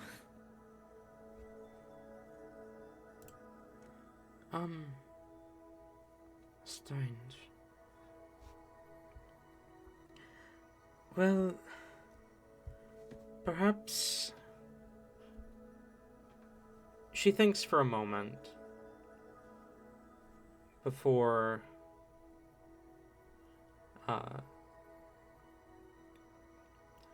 she seems to ponder for a long moment before she says, "Al-Shafak may want to see you himself."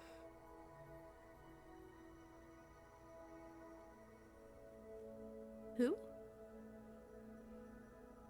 Our king, Al-Shafak. Okay. If you could follow me. She stands from her seat behind the counter, behind the desk. Right. The second we start walking, Skaemon, I totally almost just messed up my character's names there. Skaemon turns to Whimsy, and it's just, once again, leans into her face and just says, "Ye pretty much say nothing. Please. I don't think I can take it anymore. I don't think I can handle your comments right now. So just shh. Please. Please." Game on. Are you like okay? You've been acting sort of weird since we've been under here. Are you afraid of the water? I don't like being underwater. This is not comfortable for me at all. I like trees. I like being up in trees. I like being in the air. I don't like being underwater. I know how to swim. I never said I liked swimming. She leads you through the halls of the palace. Sorry, go on. No, I was just Whimsy actually gives a somewhat not understanding, but accepting kind of look to that, and will just kind of pat this game on shoulders. I guess while you're having a mental breakdown, I could give you something of a break. We are gonna see a kink though, so that kind of makes up for it. Yeah, we are. And I'm very worried about what you're going to say within their presence, because if the comment with the genie wasn't bad enough, I'm very worried to see how you're going to handle royalty that doesn't treat you like a spoiled little brat. So, comments? I'm not telling you to just not say anything, but I'm asking you to please think over what you're going to say, like 3 or 4 times. And then do that again. And hopefully, maybe, just maybe, we can say words that aren't hurtful or rude or so many other things, okay? I mean, I had literally no way of knowing that that was hurtful, but fine. I'll try not to make any comments unless he's hot. No, just no, please no commenting about his appearance. You're gonna do that anyways, no matter what I try to do. Alright. Just be yourself, but not as much. Be like half of yourself. Okay? Is asking way too much, Skamon, but fine. I mean, I'm like a little having to like carry you around and like defend your life back there was super difficult. So I'm like maybe a little tired. So I don't know. I'll possibly think once before I say something. Maybe. You know what? That's better than I was expecting anyways. So, thank you. You are led through the halls. The marble and limestone that construct the sea eroded building. Pillars hold ceilings high. Creatures swim about in the air. You are led towards a large door. You can see a person standing out front who speaks up in Aquan as you approach. Oh, sorry. Al-Shafak is not available at the moment. I think he'll I think he'll make an exception for this. Oh, even if he would, he's not here. What? He's not in Atlantis right now. What do you mean he's not in Atlantis? He had to make a trek to ocean air. He got on a submarine to make his way off in that direction. Even with... I warned him. Ah, damn it. Okay.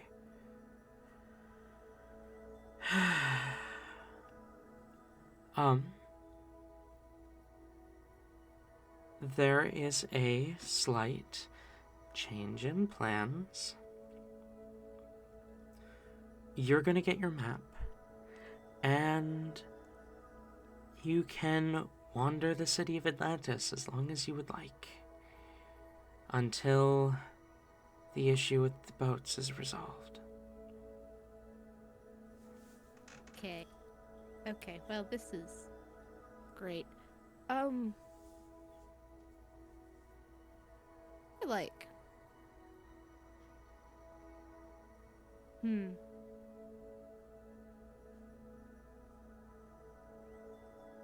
Anywhere to, like... Never mind. I will figure that out later. This is... What you can do is appreciated. And I am sorry for the stress and inconvenience that we may have caused many people. She kind of gives a half-hearted nod as she seems slightly out of it as she leads you back to the front desk. She opens a drawer and pulls out a folded map and hands it to you. Correction. She opens the drawer and pulls out what looks to be just a pair of sticks. But as you pull them apart, they unroll into a large map. She fancy. She speaks up again and says, "And on the other side is the upper city." Ah, I see that. Thank you. Enjoy your stay in Atlantis. I'm sorry I couldn't be more help. I'll take whoever's next. Right, okay.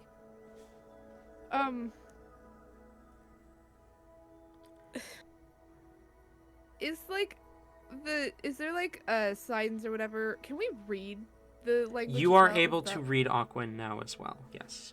Okay, great. Is there any like signs to say that like a currency exchange is a separate thing entirely? Yeah, there are signs that point you towards a currency exchange. As you kind of make your way there, exchange your gold for brass coins.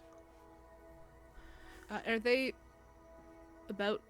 they 1 for 1? Yeah, like, it's 1 for okay. 1. Okay, I'm not gonna trade all of them because whenever we do find this assassin, we did promise him money.